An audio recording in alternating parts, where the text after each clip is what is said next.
Hello there, everyone, and welcome to AAOL's 2024 Season 2, Week 2. My name is Harry B, or Harry B Cast, and I'm joined here with the always lovely and the always talented Scary Drop Bear. Scary, how are we today?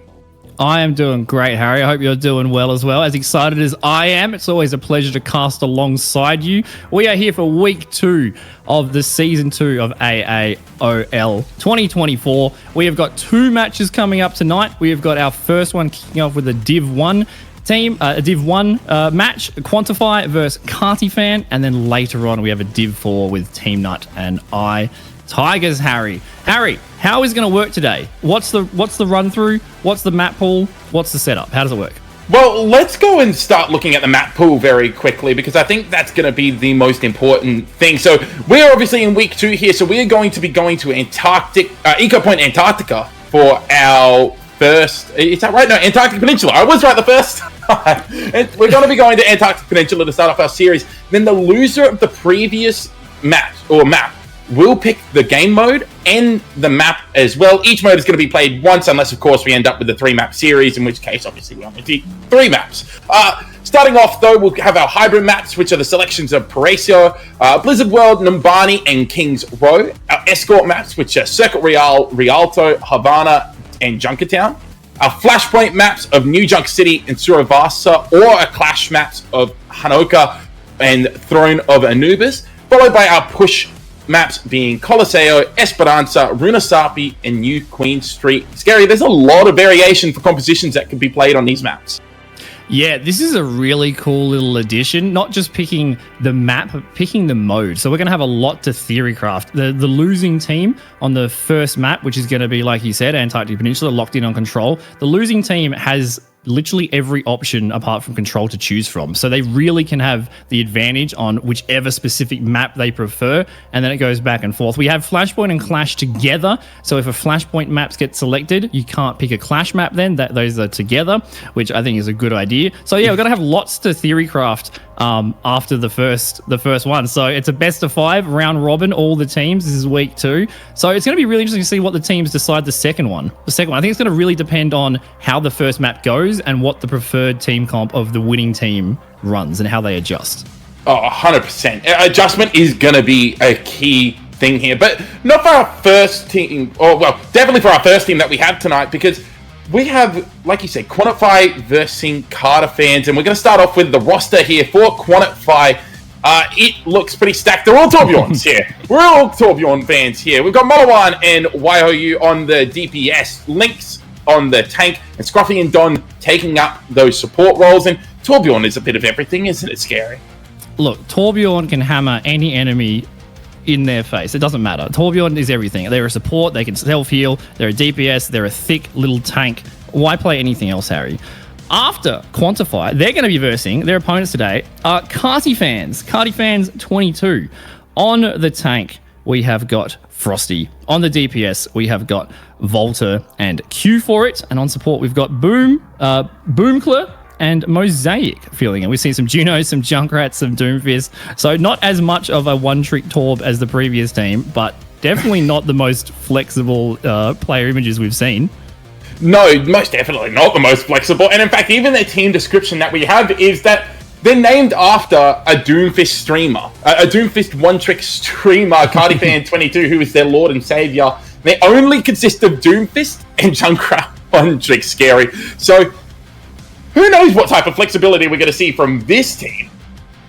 Yeah, I mean, naming your team after like an invented deity of a Doomfist streamer. Maybe they've got idols, they've got a ritual start. Sometimes we see teams do emotes and special things. Who knows? Maybe the Doomfist gods will channel through them, take them to that win. But what happens if the other team runs a Sombra? And your whole team's based on a Doom one trick. It's going to be kind of spicy. This is a Div 1 team, so both teams have got very highly skilled players on all the roles here. So this is going to be very competitive. It's going to be funny to see if they stick to like the meme, you know, the Torbjorn, the one trick Doom Junkrat, or if they give in, they cave, they go meta, because this is going to be a very competitive Div 1 match to start with, Harry. Very competitive indeed. Well, we hope it's very competitive, because we love getting our game 5s. We love getting those massive long matches that show us everything that the teams have to show off. And I'm really looking forward to it. We are still just about to jump into our first map of Eco Point Antarctica. And for a Doomfist competition, what do you think here, Scary? Do you think that Doomfist really has a lot of value on these Eco Point Antarctic points? There are a couple of really cool rollouts on Doomfist. I've seen rollouts over the top. I mean, there's cool rollouts for every Doomfist on every map known to man, and these teams are going to know all about it. So we've got Quantify opening Frosty on the Doom, as expected, Q for it on the Venture, CPEZ on the Junkrat, and then Boom and Mosaic on the support of Quantify with the Lucio Kiriko. That's going to give them a lot of speed, a lot of aggression. They're going to be holding that W key. Like the Venture Junkrat is just so much output, and the speed of Lucio. On Carter fans, we've got Maliwan on the Genji last minute swap there. We've got Waiho Yu on the Soldier. Lynx on the Roadhog, which is very, very, very hard to kill. Maybe not into the Junkrat and Venture of Quantify there. And then we've got the Life Weaver and the Juno. The first time I have casted over a Juno. It's going to be interesting to see how they engage here. We see the Doom taking first position on the point, and they're just going to poke each other out for a bit, Harry. Yeah, now they're going up to the high ground. There's the hook that comes through, and the dash as well, finishing off the Junkrat of CP Easy. Now it's going to be Frosty using a little bit of that Doom rollout that you spoke about, getting onto the high ground. Not really able to find anything here. Lynx drops down to half health, but uses their take a breather. And now we reach a little bit of a pause in the fight here, Scary. Yeah, this is just high-level gameplay. They're not rushing in 4v5 right now. They're going to back off and wait. They are still... The Doom might be able to pick the Genji if they're not careful with the Venture. They are indeed. Q for it taking out Maliwan. Yeah, Maliwan going down. There's not a lot of damage now for Quantify at all. In fact, even with Waiho Yu, there's way less damage now. And this seems to be a little bit of a turning fight now here for Carter fans as they try and focus down Lynx here, who's on the point, being kept alive there by the Juno and the Lifeweaver, as well as the Take a Breather. But eventually, the Hog will fall, and it will be Carter fans ticking up their percentage. Yeah, surprising turnaround there, 4v5, but great job for those picks from Q for it and CPEZ. When Venture all-ins you, yeah, it's very, very hard to survive there. Watch out for Mosaic's cleanse here. That's going to be very important when Lynx on Quantify's team uses the hook and grabs someone, because Maliwan is now swapped off of the Genji onto the Cassidy, so there's going to be even more stun. Hooks, grenades, lots of CC. Yeah, Frosty Cookie getting very low, pressured away, but Q for it in the meantime has managed to get their way into the backside here, takes down Maliwan, and now it's a little bit of a pause in the fight here. It's just jostling for the position. There's the hook once again onto the Doomfist. The power block comes through. Q for it from the ground, takes down Runaway there. Waiho Yu falls as well. The Kitsune Rush was invested here by Carter fans, and they will clean up Quantify here. Another fight win for Carter fans 22. Yeah, Q for its positioning, just really good. Finding those players that are isolated and taking them out. Maliwan getting a pick onto CPEZ there. Junkrat will be respawning. We've got 4 ults on the side of Cardi fans if they want to use them. We've got a bunch coming up on Quantify as well. Those support ults, that tree is going to be very useful. But the Venture ultimate is going to be very difficult to deal with without a supporting ultimate if they don't use that tree. Yeah, it's Satellite online here for Runaway. There's the missile going out. Riptire and the Satellite come out at the same time. CP Easy looking for something here. Going all the way to the skybox. Falls down onto Runaway. The Juno no longer there. Tectonic Shock now being invested, as well as the Tree of Life. The Bastion from YOU goes down almost immediately to the Meteor Strike there. And Maliwan falls quickly after with the Doomfist powered up punch. There's the whole Hog from Lynx trying to clear the point here. But eventually the Hog will fall. It's just the life we were trying to keep up. The tank there, and it will not be enough as the rest of Quantify fall, and this looks like Carter fans could be taking point 1 here. Yeah, it's going to be difficult to come back and touch you. I don't know if they're going to be able to. Carter fans did invest every single ultimate there, but I think they're going to take the point without Quantify touching. Yeah, there's the High Noon coming out, but I don't think they're going to be able to find anything. No one can get on the point, and it's a 100-23 round 1 coming out from Carter fans. Despite some good looks there from Quantify to get themselves into fights with some engagements, I think they just struggled a little bit to sustain their Scary. Yeah, it was just that momentum from that first fight. They got the 23% in that fight there and then just lost the 4v5, and that just allowed Cardi fans to have that old advantage and just keep winning those fights and snowballing. What Quantify wanted to do here, they wanted to play a little bit more poke. They want to get those hooks. They want to get those long-range damage from Waiho Yu's Soldier or Maliwan on the Cassidy. We now see some swaps. Links on Quantify now onto the Diva to absorb some of that damage coming in. Venture Junkrat just putting out so much damage. They need that sustain. Waiho Yu on the Sim, maybe for a quick teleport and then swapping back, but Cardi fans are not letting Quantify play the game they want to play right now. They are going maximum aggression, maximum W, all the speed, the cleanse, the damage, and that's not what Quantify want to do, and we see the adaptions. The Brig onto the Ana to also protect them, which will hopefully save them from those Venture dives. This is a really good team comp to adjust to, and we see the picks already from Carter fans. Yeah, there was some adjustments coming through, but it doesn't seem to be paying any sort of dividends at the moment, as Quantify just kind of fall over there to the Doomfist and to the Junkrat of Cardi fans, and now they're in a very comfortable position, Scary. Yeah, Quantify, these team swaps are really good into the composition of Cardi fans, but the problem is that Cardi fans are just being so aggressive and just soloing one player. They're 5-man jumping one player, and it's so hard to survive and sustain when you've got that much focus on you, and then they're backing off and playing patience from Cardi fans. Seabed's taking out Maliwan again. Maliwan having a rough one at the moment. Cardi fans controlling the point, looking good. Yeah, once again, the spam damage way too much, and Q for it found their way into the back line, once again taking down Dom. It is going to be a trade here. Mosaic falls, and YOU gets Q for it, so it's a 2v2 right now. Oh, 2-for-2 trade for Cpez, takes down YOU, and Lynx falls as well. So it is just going to be Runaway left on the point, and they will fall. Carter fans looking very comfortable at the moment. Yeah, comfortable indeed. And look how close Cpez is to the Junkrat ultimate. That's so fast. We might see them go over the top here. This is the map that I was talking about, Doomfist, with the rollout over that middle barrier there. Lynx has almost got their bomb, and Don on Quantify as well also almost have their rally. That's going to be able to, for the Doomfist ult on Cardi fans and the Junkrat ult. So look out for that to protect themselves here in this fight. Yeah, there's the rally coming in from Don, trying to stun up the Doomfist there. The power block still goes off. Now the dive into the back line here from Lynx as Don just trying to push their way through, getting onto the Lucio. Riptire now being pulled here from Cpez. Looks for one, but ends up with two. Don going down around the corner there. And once again, Cardi fans hold strong, and they're looking so good right now. Scary. And they'll get the stagger here on Lynx, potentially. Yeah, Lynx just escaping. Luckily, I mean, Q for it's kind of hunting him. They've been very aggressive lately. They got to pick onto Boomcler right there at the end. At 70%, the Cardi fans are looking like they're going to take it 2-0. There's the pulse bomb, doesn't find anything, but Cpez goes down. We did see the kill onto Boomkiller earlier by YOU in the 1v1, but now there's a Casino Rush being invested. Boomkiller is back with the sound barrier. If they deem that they need it to keep anyone alive, Frosty holding on to that Doomfist ultimate as well. Meteor Strike goes down, gets to the runaway. Maliwan fell earlier as well to the punch, and once again, Cardi fans, despite the disadvantage, they hold on to the fight. They hold on to the point. The Nano Boosted Diva isn't able to do anything, and the Self-Destruct I don't think is even going to be used. Yeah, not even able to get it off. It's overtime right now. I think Quantify just falling slowly here. This is looking like it's going to take Cardi fans. Although this is a big bomb. Yeah, the Self-Destruct does not find anything, unfortunately, and now the Tectonic Shock is online. Boompla does get headshot and taken down, and Runaway actually finds Cpez as well. So now it's Quantify onto the front foot here as Runaway finds two, and they'll start ticking up their percentage here. Yeah, a Quantified needed that to stay in the race right now. Great swap on Runaway onto that Kiri. That cleanse is going to be huge. Maliwan is getting an opportunity to hit those shots, and they've been in the kill feed a lot in the last 30 seconds. They're taking back control. Q for it does have their Venture ult on Cardi fans.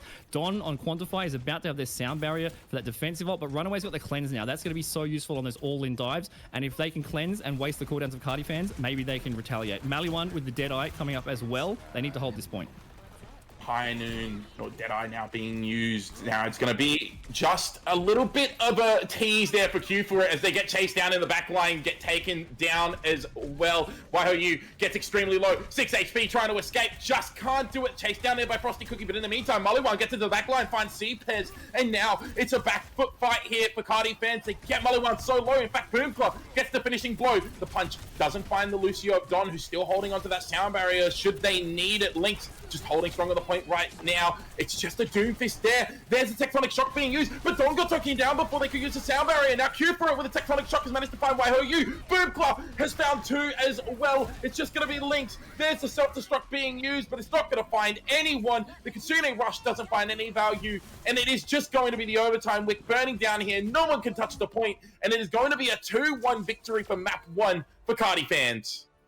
Wow, that was a quick one. It was looking like there were some good adaptions there at the end from Quantify, and now because they've lost the first map, they've got the choice of the map and the mode coming up next. Cardi fan looked very, very good on those heroes. I did like Quantify's swaps there, the Matrix to protect their Cassidy, let Maliwan get those headshots. Boomcla's melee kill on the opposing Lucio on Quantify, taking out Don before they could get the sound barrier off, saving that ult till the next map. So unfortunate. Really good decision making there from Quantify, who they target, who they use their cooldowns on. I like the adaptions from Oh, sorry, Carter fans. I like the adaptations will quantify there at the end with their hero swaps. It might have just been a little bit too late, but now they've got a feel for each other. Now they know what comps they're running, how they're going to play. I can't imagine we're going to see Cardi fans swap off of those heroes because that worked very effectively. So it's going to. What do you think we're going to go to next? We have so many maps and modes to theorycraft from here.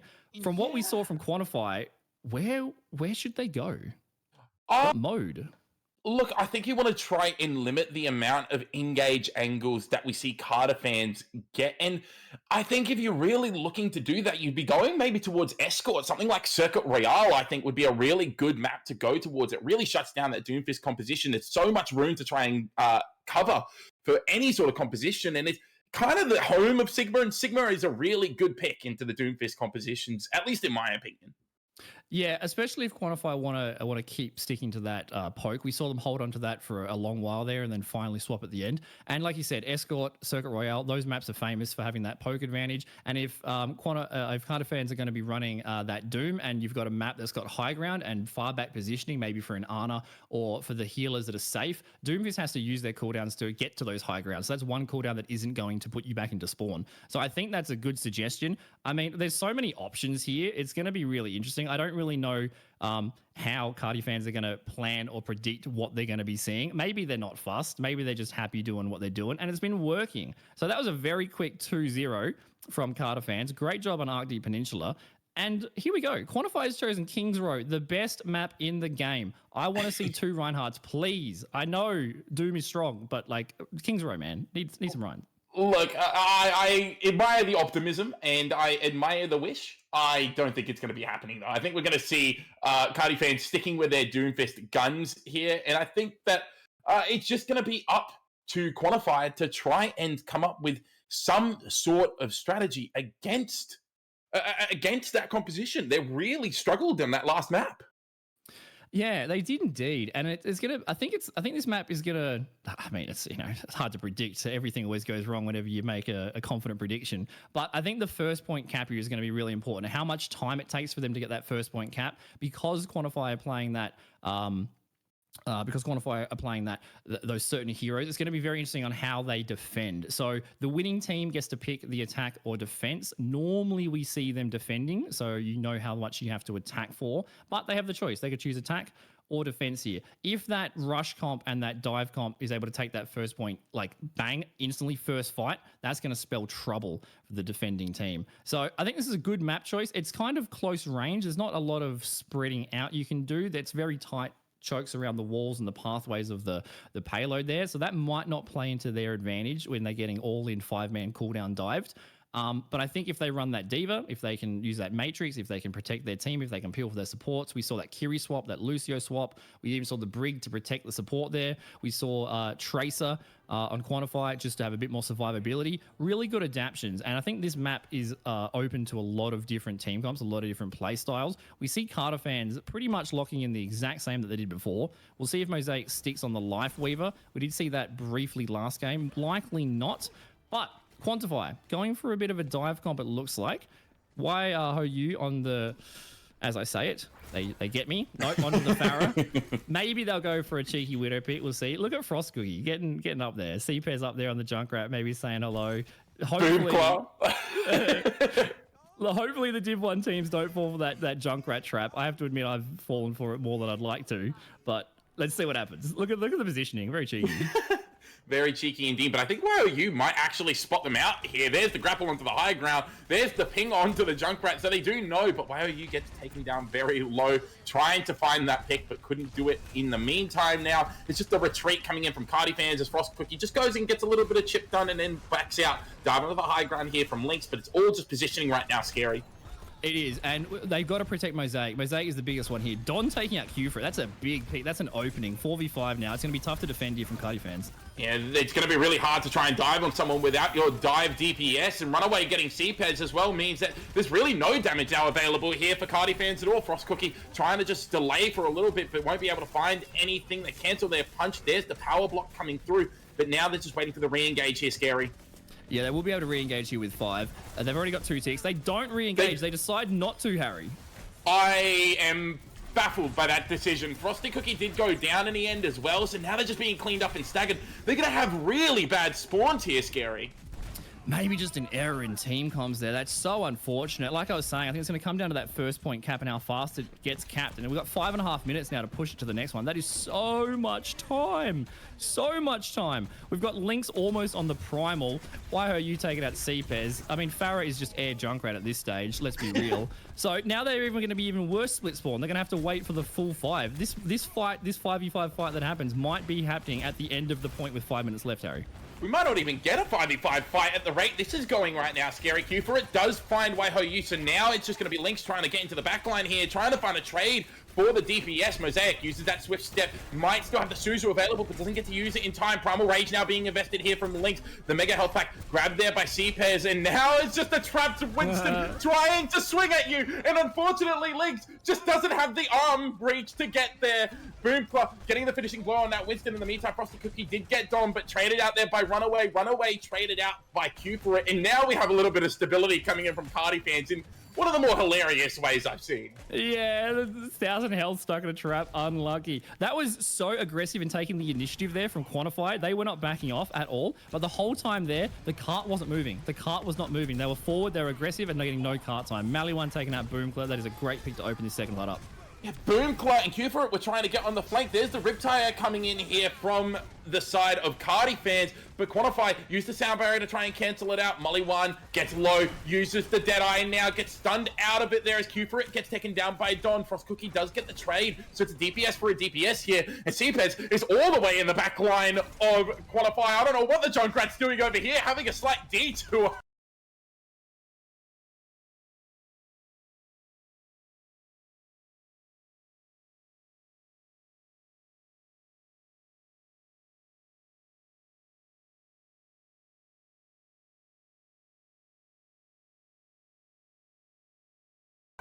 Trying to spam in some damage, staying away from the dive here. It's just going to be Waiho Yu, though, who takes down Frosty Cookie, and now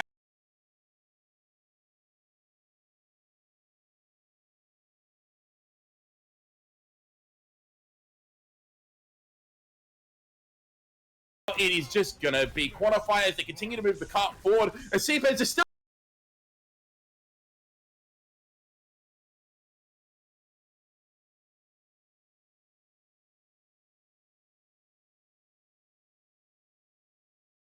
Finally taken out by Maliwan. Swap. Cardi fans have got 3 ults on the board, almost Mosaic's Kiri ult as well. CPES just used that tire, but on the side of Quantify, we only have Runaway's Kitsune Rush, but they might not need it. They've just been staggering Cardi fans, picking them apart. They haven't really had a full-on 5v5 fight. It's just been a lot of out of position aggression right now, and the Kitsune Rush coming in. Yeah, great bubble there, cuts off the healing and forces out the ultimate there from Frost Cookie, and Kitsune Rush from both sides. There's the power block coming in from Frosty Cookie as well. But CPES gets dove on there by Lynx and a Junkrat. What happened to the venture there for Cardi fans? Now they have to back up. They can't afford to get staggered out here. They can't. You can't go underground if there's no ground to go under. They're getting to be respawned here, but Doom is low health. Look at this aggression from Lynx. Mosaic taking out Maliwan. This is looking really, really good right now for the attacking team. 4 minutes on the clock. Almost no progress needed to cap it.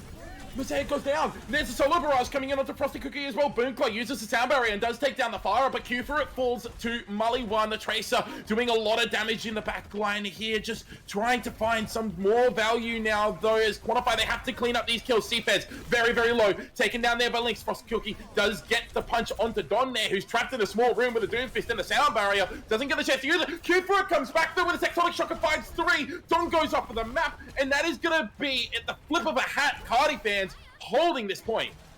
Yeah, maybe Q for it died on purpose so they could come back at the end of the fight when there's no cooldowns and just get that 3k on Venture. Great job there. Cardi fans, no ults on the board, but 3 on the board for Quantify. Maliwan's going to be looking for a pulse bomb. Mosaic is now on the Baptiste on Cardi fans, so we'll have that lamp to protect if they're paying attention, but the Winston's getting low right now. Primal Rage being popped because, like you said, Link's got really, really low. Now they're just trying to juggle CPES. They get into the small room. Pulse Bomb gets used into it as well, but doesn't find the kill. There's the Immortality Field being forced out there for Mosaic. Q for it has fallen already. But CPES, with the Death Bombs, manages to find Lynx. And Frosty Cookie found two with the punch as well. Donham Runaway going down. There's no supports now on the side of Quantify. It's just going to be Frosty Cookie trying to 1v2 the DPS right now, but both the DPS are so incredibly low. There's the Seismic Slam coming through. Doesn't find the kill, but it's going to be Q for it who comes back. Drill dash through onto Mully1, and it's going to be once again Cardi fans holding strong in what looked to be a really poor start to the fight. Yeah, it's looking rough from at the start, but the turnaround, Q4 is getting a lot of picks to save them right now. Lynx being on the Winston instead of the Diva from the previous round mean they can't stop the all-in from Frost Cookie on Carter fans, just Doom one-punching him. So Frost Cookie on the Doom is getting a lot of picks because there's no way to stop that apart from Runaway on Quantify's Cleanse. Now we have the Widow from YHOU on that back line trying to look for a pick, and a pick could open this up. They've still got 2 minutes to push the cart, like half a meter, so they got plenty of time. Onto the high ground. Suzu gets used, and there we go! The drill dash off of the map. Q for it takes down YHOU. Frosty Cookie finds Mully1 as well. No DPS on the side of Quantify here. No damage to really be output. Now it's going to be Q for it who comes out of the ground once again, but it's CPES who's cleaning up all of the kills. The boop off of the map doesn't quite get to the completion there as Runaway gets shot in the end by Boomclaw. Is there a pot of gold at that bottom of that hole there? Why is there so much action happening around that? I love seeing the boops from the Lucios and also the Venture. That's great. Mosaic now has their window, which should be able to shred. Lynx is now onto the Zarya on Quantify. Those double bubbles are going to help massively, especially YOU now on the Reaper instead of the Widows. They'll be able to go in with double bubble and just pump damage into the Doom. But sound barrier from Boomclaw if they need it. No ults on Quantify. Cardi fans are looking good to defend here. Cardi fans holding on to that higher ground, waiting for the chance to dive down. There's the Riptire being used there by CPES. Doesn't find anything, but it's going to be Mosaic shooting through the amplification matrix there, finding Runaway. It's going to be the Seismic Shock as well from Q for it. They find Don, and that's going to be a complete team wipe here as Quantify. They just fall. Yeah, Quantify testing out a lot of different heroes here. I think when they were running those heroes like Tracer and Farah to have that mobility, that was helping the DPS and Quantify survive from Frost Cookie's all-in. Now they have a less mobile comp, but Maliwan is now onto the Genji. Yeah, the Genji's an interesting pick here as we see CPES get the pick onto Runaway, but trade it out immediately. There is gonna be the Meteor Strike, but it's met with a sound barrier in return there from Cardi fans, but it's just Frosty Cookie doing so much work. The power block recharging the punch so quickly. They take down YHOU in the meantime as well. Mosaic managed to find the Genji and Mully1, so that swap has not paid off at all just yet. Frosty Cookie finds Lynx. 16 seconds left here. Scary, can they get back for a fight? Runaway just TP'd off of the map. Oh no, that's twice Runaway's gone off the map there. They only have 7 seconds. I think they can touch with the Reaper, who almost has Death Blossom. Lynx is now on the Doom to get back fast. They are in overtime right now. Mully1 gets taken down. No one's touched just yet, but it is going to be YHOU on the Reaper, like you said, getting the touch, building up towards that Death Blossom. They try and keep the Reaper alive. Runaway is so low, so is Don. YHOU gets taken down. Don finished off as well. Lynx stalling for time on the Doomfish, gets a good punch there. It's just damage being done, but Runaway, the soul support, unable to keep their tank alive. They get taken down as well. Overtime Wick burns all the way down, and it is going to be Quantified despite a great start being held here on this third point.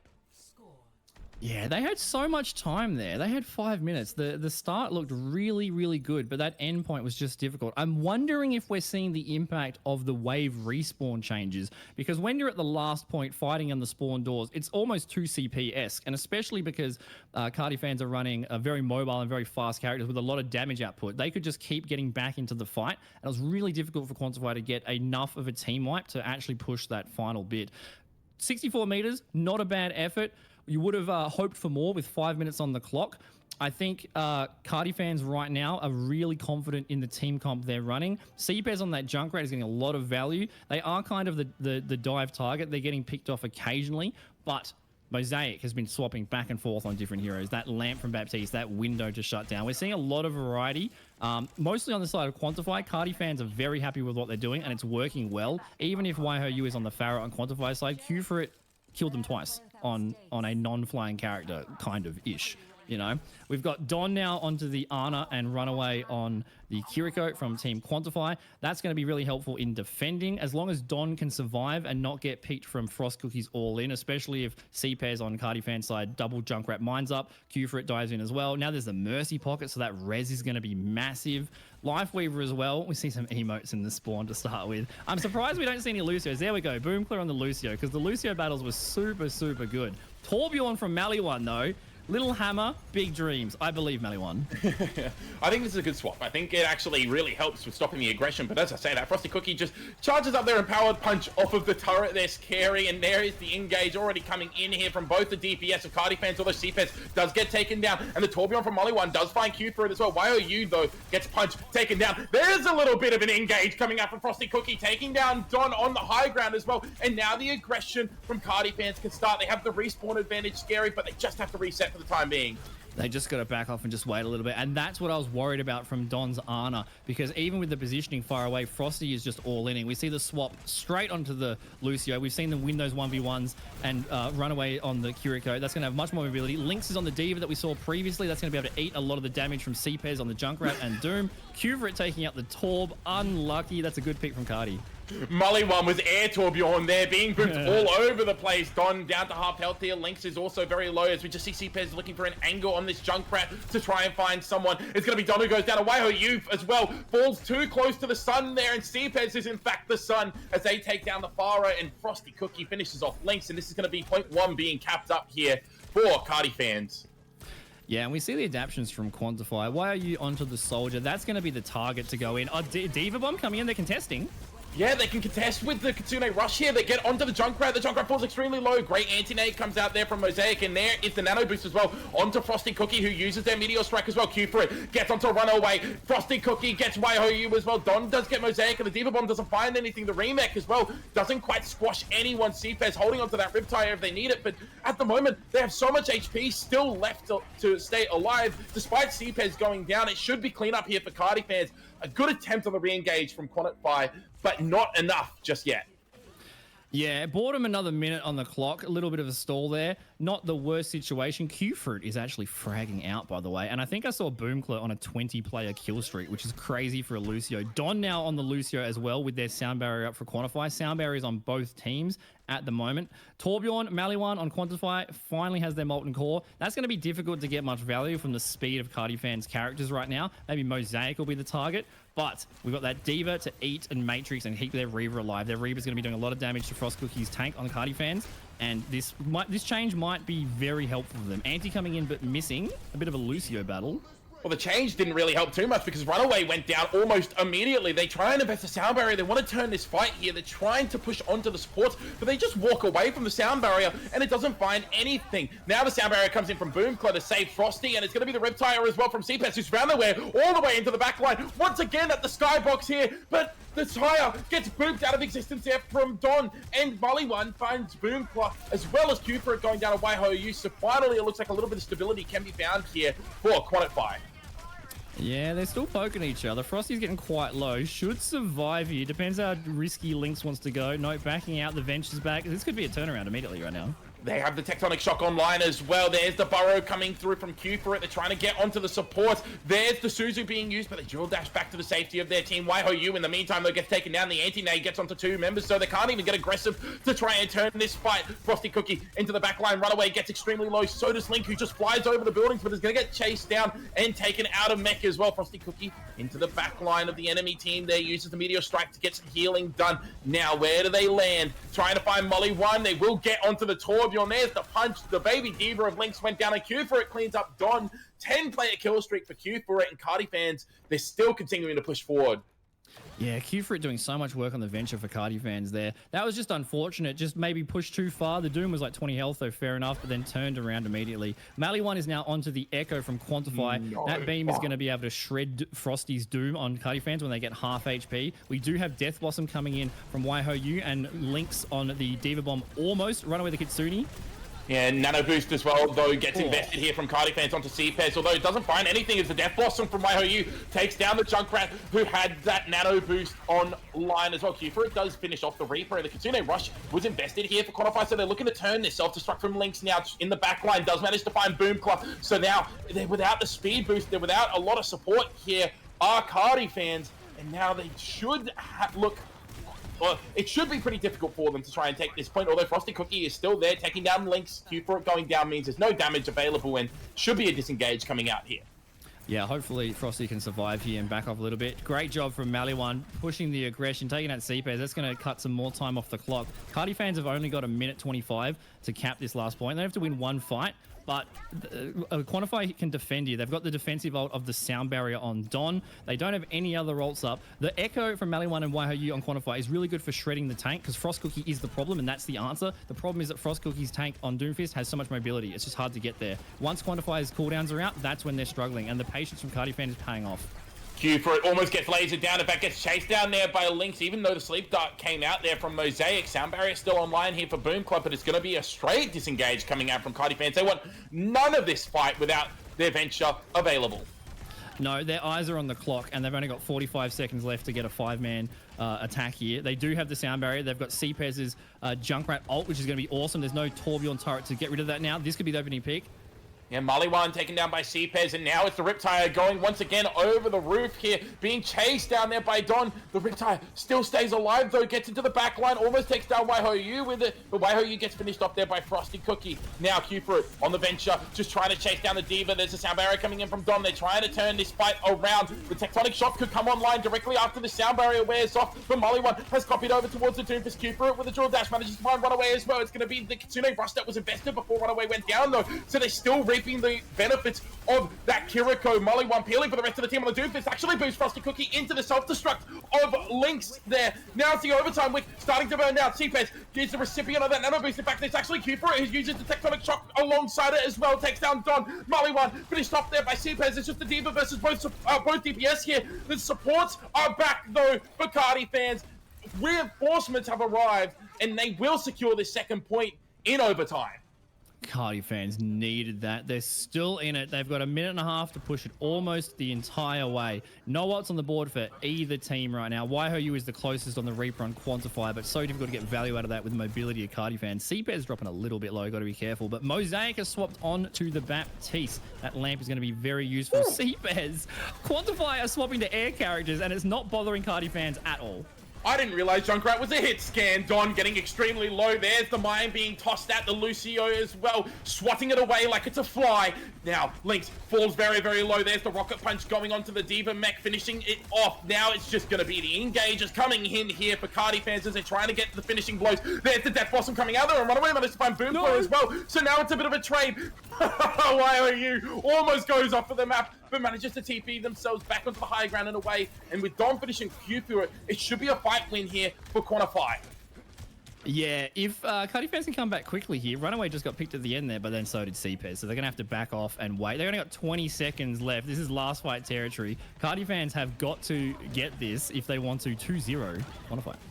It's just the duplicate online here for Maliwan. There's the Immortality Field that's been forced out, and the duplicate goes over onto the Doomfist. It's a disengage coming out here from Cardi fans. They need to be careful not to let the clock burn down too quickly. Self-destruct as well, thrown in. They're just keeping the entire team back. Meteor Strike as well. Now the punch comes through. Great Empowered Punch stuns up everyone, but they use their power block here. 1 second left on the clock. Overtime wick starts to burn down. There's a sound barrier as well being invested from Boom Club. Mosaic takes down Waihoyu. Now it's just a bit of a brawl on the point here. Scary as Boom Club takes down Dom. Lynx tries to get into the back line to try and trade out one of the supports, but it's going to be the Amplification Matrix trying to pave the way to victory here. They can see it, but now it's just a window of an opportunity here for Cardi fans in this last fight coming up.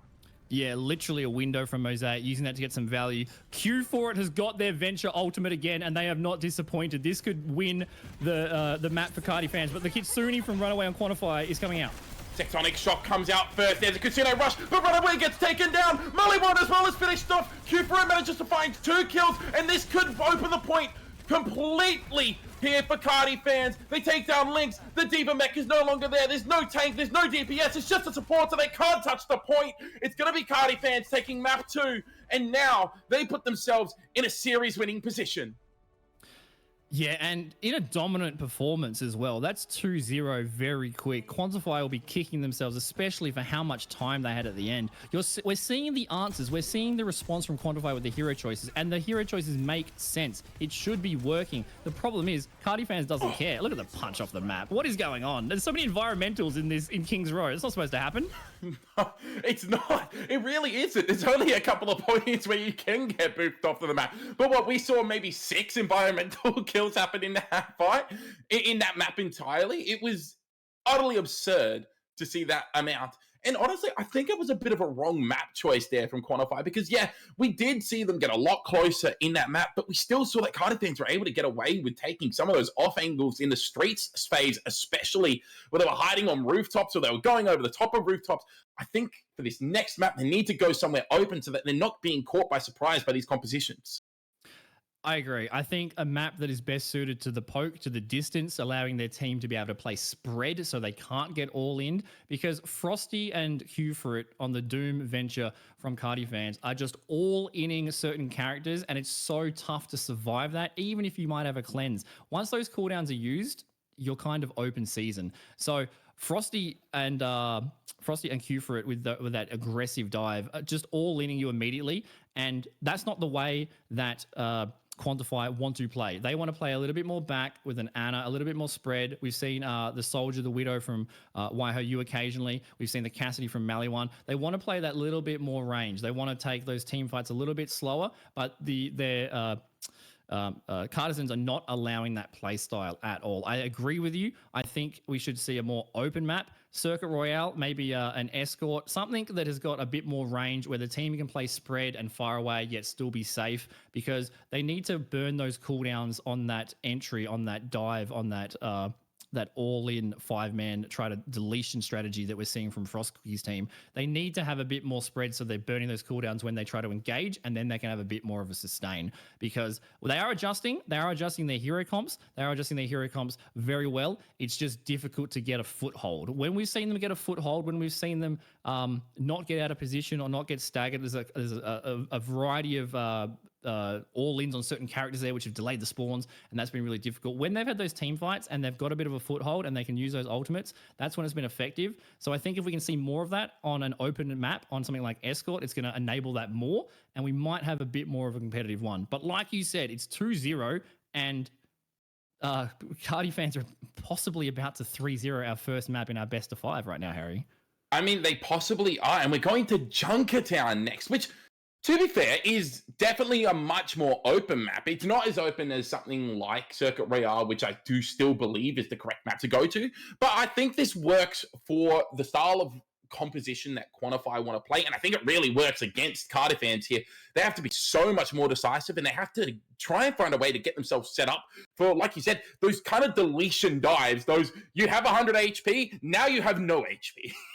Yeah, exactly. I'll trade my cooldowns for your life, and I'll just do it on repeat all the time. Yeah, Junkertown, the first point, very, very open. A little bit less open with some of the changes that happened not too far in the past, but very, very open. So we might see Waiho on that Widow, maybe get a couple of picks. We've also seen the Soldier and the Cassidy from Maliwan and Waiho as well. So this is going to make it more difficult for Cardi fans. Like you said, they're going to have very precise coordination, very precise decision-making on who to target, when to target, because backing out or being split is going to be more dangerous on this first point than the other maps we've seen. I like this map choice from Quantify. I think this plays into their favor. We see Waiho on the Sombra. That'll be an interesting opening. We haven't seen Sombra yet. Maybe that's the final card that they've got in their back pocket. Okay, you're playing Doom. Well, I don't want to play Sombra yet. I'll try this, try this, try this.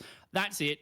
2-0. We're not getting 3-0. Our life's on the line. Sombra pick coming in from Quantify on Waiho. Let's see if they stick to it. Runaway on the Moira for the first time. Similar team comp on Cardi fans. They're still running that dive on the defense. So they're just going to have to be careful. They're going to have to be careful when they engage the cart. Careful when they take that fight. But yeah, Waiho on the Sombra. Sombra is so powerful right now. I don't know why they buffed her. She's so bloody quick. Frost Cookie taking out Runaway straight away though.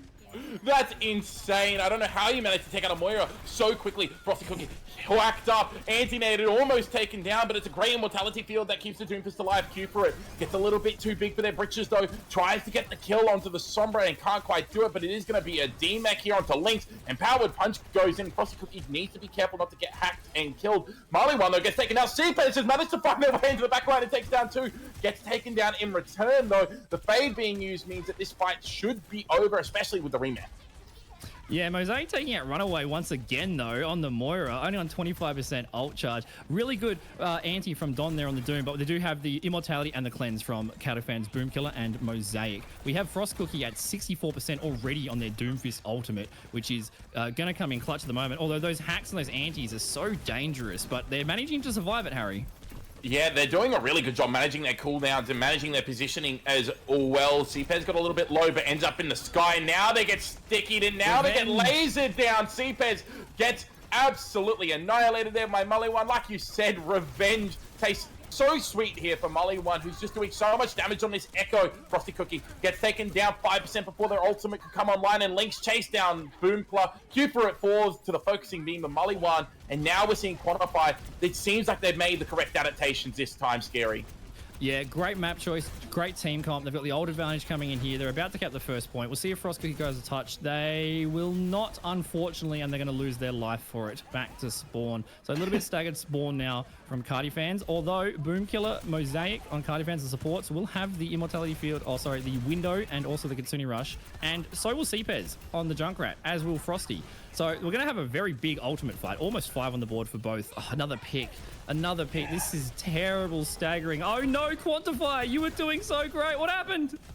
Yeah, no, Quantify are actually doing a really good job here, though. It's CPES who does get the trade onto Don, so maybe it stops a bit of the aggression, especially now that YOU has gone down as well. Somehow CPES is just finding kills in the backline. They're chilling out in the mega health pack room. Q for it gets the drill dash kill onto Maliwan there, and Frosty Cookie finds Runaway. Somehow, despite all of the staggers coming through there, it's going to be Cardi fans who take it. And what is this from CPES? I haven't seen this before. That's a cheeky. There's a couple of sliding spots. Oh, they're all up there. But if it's seen, this is everything has gone awry if you're Cardi fans. Frosty Cookie gets into the backline though, manages to take down Maliwan. There's the amplification being used. It's an execution on the Doomfist there, but it's just going to be the seismic shock being used. Q for it takes down Don. The EMP comes through. They can't get the finish off on Boomplug though. Finally, it's going to be the Baptiste that goes down, but not before CPES takes down YOU. Q for it does get finished off there by Runaway, and now the point is starting to move forward.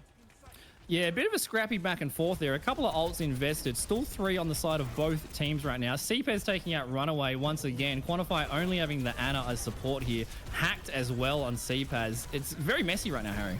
CPES is like Batman. He just comes from the sky, absolutely out of nowhere to avenge your team. But in the meantime, Maliwan manages to find 2 as well coming from the sky. It's going to be the sticky bombs and just the primary fire that finish off Frosty Cookie, and now it's a reset from Cardi fans. Yeah, great heroes and great working together there. The Matrix from Lynx and then the Shred from Maliwan's Echo on the beam and the hack as well. Doomfist Frosty is getting really hard focus here. CPES probably going to get some value with that tire again. Kitsune incoming. Yeah, it's going to be the duplicate, though, trying to get onto the backline there. Great Suzu, actually, there from Mosaic. Saves their support counterpart. The Riptire doesn't find too much. Just a bit of damage there onto Lynx, who has the self-destruct available if they get D-Mech. There it is. Frosty Cookie cornered by the baby Diva with a self-destruct taken down. And in the meantime, Quantify have been cleaning up Cardi fans, and it should be the second point being captured. This entire map has pretty much mirrored King's Row so far. Yeah, it has. It's been a little bit back and forth. I really like what we're seeing from Quantify right now. I think Lynx on the Diva is so useful to be able to peel for their team, their supports. Runaway with that lamp is also useful. Frosty has so much pressure on the Doomfist now. They're still managing to get some stuff done, but like once that lamp's gone and the cooldowns are gone, the focus is just hardcore locked in on them. So we'll see if they adjust. Frosty does have the ult coming up soon on the Doomfist on Cardi fans, and probably going to be targeting the Baptiste. Yeah, I would agree. I think the Baptiste is a really good target to go for here as we see the hack go onto Boomkla as well. Like you said, the Baptiste getting focused down a little bit here, but they're just trying to wait. They're just trying to find a way in. Boomkla gets extremely low. Lynx has to fall back to the hacked health pack, and in the meantime, Frosty Cookie gets into the back line, uses the empowered punch, and there is the meteor strike. It actually lands onto the Echo here, and Frosty Cookie as well finds Don. CPES takes down YOU, and now it's just going to be Cardi fans. They get a little bit of stabilization off of the back of the Doomfist play of Frosty Cookie. Yeah, they do indeed. A few of these team fights, I've noticed that Quantify are being so aggressive when they have the advantage that they're actually not pushing cart for about half of that time. So not much payload progress there, pushing them back into the spawn. And when they overextend, they get reversed immediately. Sombra managing to escape with their life, but the window is out already. Yeah, Runaway isn't able to escape with their life. That's for sure. The sleep dart goes awry right there for Don as they're finished off as well. Lynx is in the back peeling for the rest of the team, but the rest of the team's fallen already. It's a little bit too late here for the D.Va, who's just trying to now get Maliwan out safely. Yeah, a bit scrappy back and forth. The Ana looking safe there in the back line. Baptiste taking the high ground, but that Sombra is just permanently hacking Frost Cookie, forcing their supports to use their lamp. The lamp is getting deleted immediately, and that's what they're playing around the engage with Quantify. Great job. Yeah, now Nano Boost comes in, but it's going to be the EMP. It only catches on to... Well, it actually catches on to no one, I don't think. And CPEZ with the Riptide finds YHOU. Now it's going to be Q for it. Using the drill to get underground, but it's CPEZ who once again takes down Maliwan. The flying characters mean absolutely nothing for the anti-air Junkrat. Mosaic takes down Don, and this is another fight win here for Cardi fans. They're looking a lot better on this third point, and it's very similar to King's Row now, Scary. Yeah, are we actually watching Venture, or is that Lucio in a Venture skin? Because that juggling was so impressive from Q for it. They've got their ultimate on Venture once again, and I've not seen them get zero value once like this moment. We also have the Window and the Doomfist ult coming in, but we've got the D.Va Bomb. If they can grip on cart and get a pick there or two, that'll be really useful. And the Nano probably coming in on Maliwan with the duplicate on Echo, which should be able to shred Frosty. Should be able to, but so far they've really struggled to do that. There's the Nano Boost going on to Lynx. The D.Va empowered now, trying to find someone. Finds CPEZ in the back line with those micro missiles. Frosty needs to be careful. Amplification Matrix on the high ground there from Mosaic and Boomclaw. They're both trying to utilize it. They do take down YHOU, but Lynx chases down the Ana of Cardi fans, and Frosty Cookie gets chased down there by Maliwan, who duplicated the Doomfist. Q for it does take down Runaway. It's just such a scrappy fight right now between Cardi fans and Quantify, but Q for it manages to escape with their life and get the Mega Health Pack. Even with the point moving forward here, they should be able to get the respawns back. They should, and there's going at 30 seconds left. So this is last fight, Harry. It is indeed last fight, but it's just a disengage coming out from Quantify. Great patience, great intellectual brains there. Good job. Frosty's got to be careful not to get to half HP right now because Maliwan's looking for the Echo. We have a pause coming in, possibly a tech issue, Harry. We love OCE moments like this. It wouldn't be an OCE stream without someone lagging out, and that person seems to be CPEZ, who is now no longer going to be in this next fight, and that could be huge for Cardi fans because that's a lot of their damage output being taken away. It is, and I'm not sure what percentage CPEZ was on their ult, but they have been getting those value out of that tire, so we're waiting for them to reconnect. Such an unfortunate DC with 15 seconds left on the push here, and they're almost about to cap.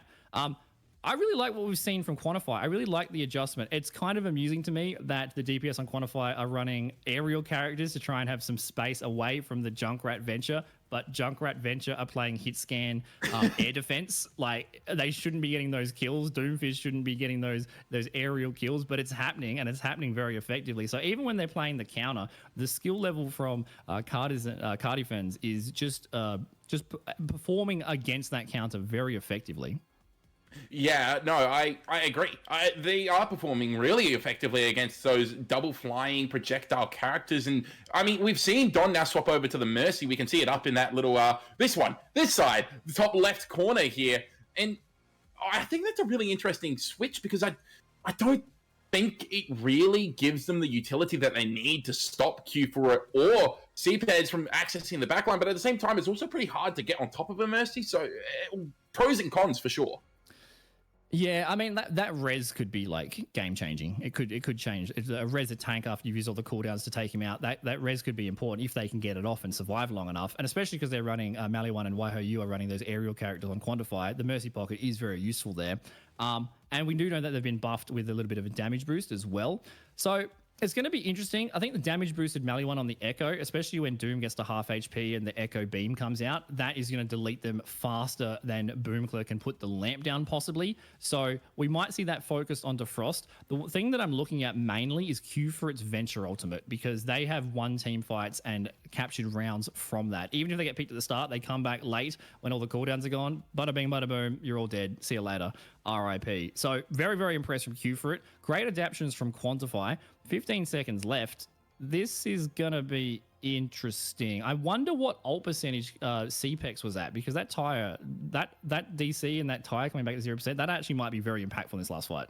Yeah, no, actually, I completely agree. That Riptide could honestly have been attack ending for Quantify, because they only have the self-destruct and the amplification matrix to work with, and they need to do it pretty quickly as well. And that Riptide could have been a really good tool to just stop that aggression from coming in onto Mosaic, who's building up towards their nano boost. So now without that tool, if they did have it, it really does flip this entire next fight on its head. Yeah, and you could use it to engage. You could use it to take out the Mercy, like before they res, during their res. You could use it to take out the lamp, bait the lamp out. There's so much value you can do there. Quantify are running very mobile characters, so it's a little bit difficult to pin them down. But because this third point is indoors, there's not a high sky ceiling right now. So those air characters will have to land on those platforms at the top, and that's when they're vulnerable. The Diva Bomb is going to be interesting. Looking at Cardi Fans team comp, you would think there's not too much sustain there. They should be pretty open to it. There's no shield or mitigation type thing. But Cardi Fans have got such mobile characters, it's going to be very hard to get value out of that Diva Bomb, especially if they duck into a room or if they run away. So it's going to be interesting to see how we do that. Because we have 15 seconds left, it could be used overtime on the cart. And then even if the baby Diva gets picked off, you might have Don rezzing the Diva back to full health. So there could be some, like, 7D chess predictions kind of thing happening. But also, Baptiste Runaway, Quantify with that window. They're going to get dove on immediately, and most of the time their lamp has been used previously to their ult because of how much damage Cardi Fans has been putting out. So window, Diva Bomb, Quantify, is it enough? 15 seconds left. Like, we got the Nano, like Mosaic on Cardi Fans. Nano Q for it. What's Q for? It's on like 10 kill streak, 20 kill streak, 3 map kill streak. I don't really want to deal with a Nano Venture in overtime trying to cap. So no, especially not with that Tectonic Shock online as well. And this is why I'm baffled with the Mercy pick, I guess, because I don't think it offers enough peel for Runaway to live at all. I think Runaway becomes way too easily of a dive target now, and I think that is going to be really bad for Quantify, especially because I think you really want the amplification matrix on the high ground so that it's actually accessible for the rest of the team. Yeah, and we saw Runaway use that last time. We saw them use it last time. We're seeing Quantify like play very spread. Like, I mean, it's very messy this last third fight from both teams. Both teams are kind of playing very spread. And like you said, if Don is pocketing like the Echo or the Pharah, but then they have to peel for Runaway in a different position far away, it's going to be kind of tricky. Lynx has been peeling very effective on that Diva. The Diva Matrix has been so useful to stop those all-in engages from Frost Cookie and Q for it. And it's also been able to keep their team alive when they want to engage. So like the Diva's working really well. The Sombra was working great to start with. Interesting they swapped off of it when it was being so effective, Harry. Yeah. I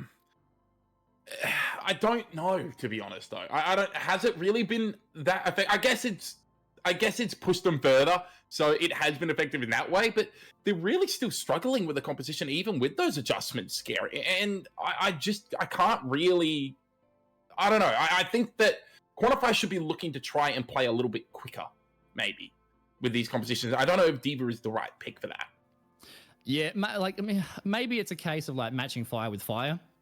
Cardi Fans have been very aggressive, very quick, very speedy, max damage. Rather than trying to sustain it, maybe you just play the game that Cardi Fans is playing.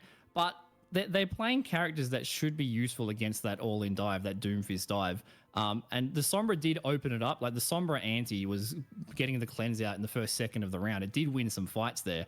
And having two aerial characters in an indoor low skybox kind of close quarters area, we're kind of theory crafting here for the next round because there's only 15 seconds left. I doubt we'll see any last minute swaps. But I don't know. Like I think the Sombra, that was like the final card in their pocket and it was working. Like what they're running now isn't bad into Frosty's Doom. It's just that Frosty is doing so well. Like they're doing so well, even into the hard counters, they're doing so well, and the team is supporting them for that. So we'll have to see how they answer it. We're still waiting on a rejoin. Yeah. So we have had some news about that. Unfortunately, CPEZ's power went out because of a thunderstorm. So it's going to be interesting whether they can even rejoin here, Scary. We may end up seeing this map play out as a 4v5, and it's a bit unfortunate for Cardi Fans when you think about it. They've been playing so well as a team with this composition, and if you lose a large majority of damage like that, it's going to make it a really big uphill battle. Yeah, it will. And like, I mean, that's just Australia, you know. It gets a bit windy and the internet breaks. It's a pain in the butt. Maybe like their computer was just chugging at 1,000%, sucking up all the power in the state with how crazy they're going on Junkrat there.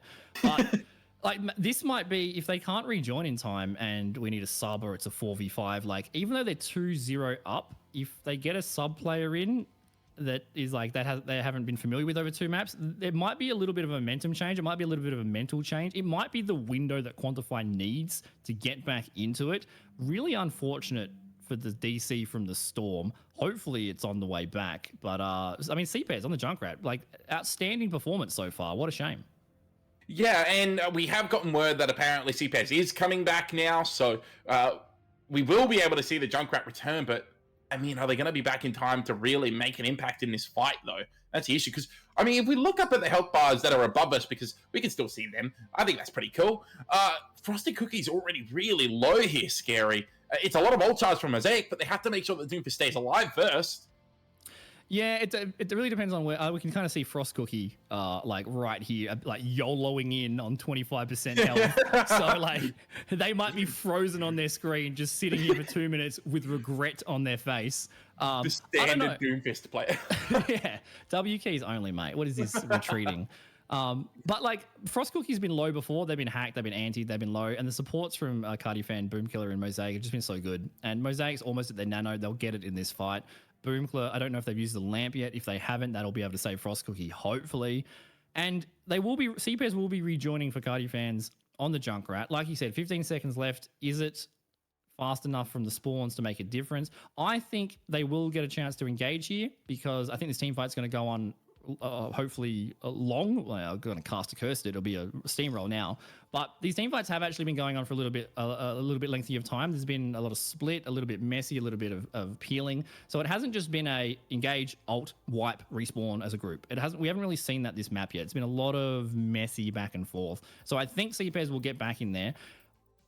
Are they going to stay on the Junkrat though, or are they going to swap to like a Tracer? They're back in. They are back in. They're straight back onto the Junkrat as well. There's the punch coming in from Frosty Cookie as well. Still low on HP, and it's going to be Q-Pro who gets taken down. Runaway using the Amplification Matrix on the high ground there. Hasn't been contested just yet.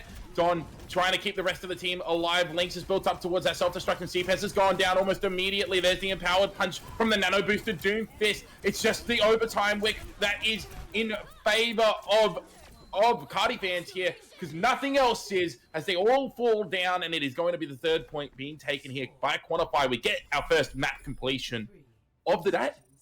We do, and they were so close on Kings Row, so this will be a good win in the bag. This hopefully is a little bit of momentum, a little bit of confidence to just re-energize them, like maybe steal the energy from CPES and the empowering of Frosty because they're having the power issues.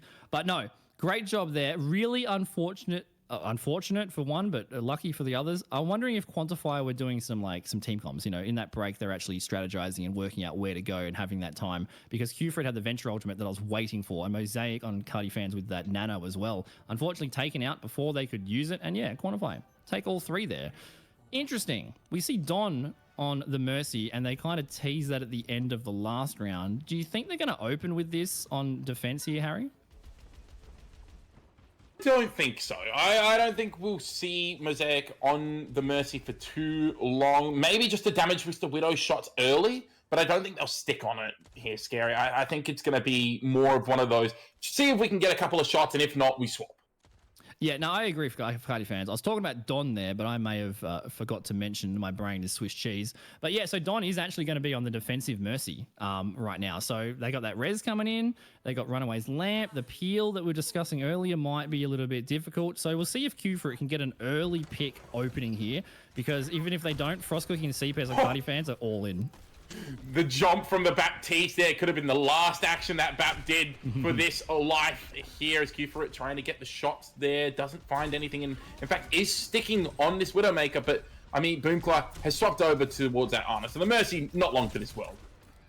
Yeah, that Ana with the nano boost and the cleanse is really useful. CPE's taking out the air patrol once again. What is going on here? CPE's finding the Echo. It's going to be Mosaic taking down the Farah as well. Resurrect coming through there from Don. That's the value of the Mercy, like you said earlier. But still, they have to give up a bit of space here to Quantify.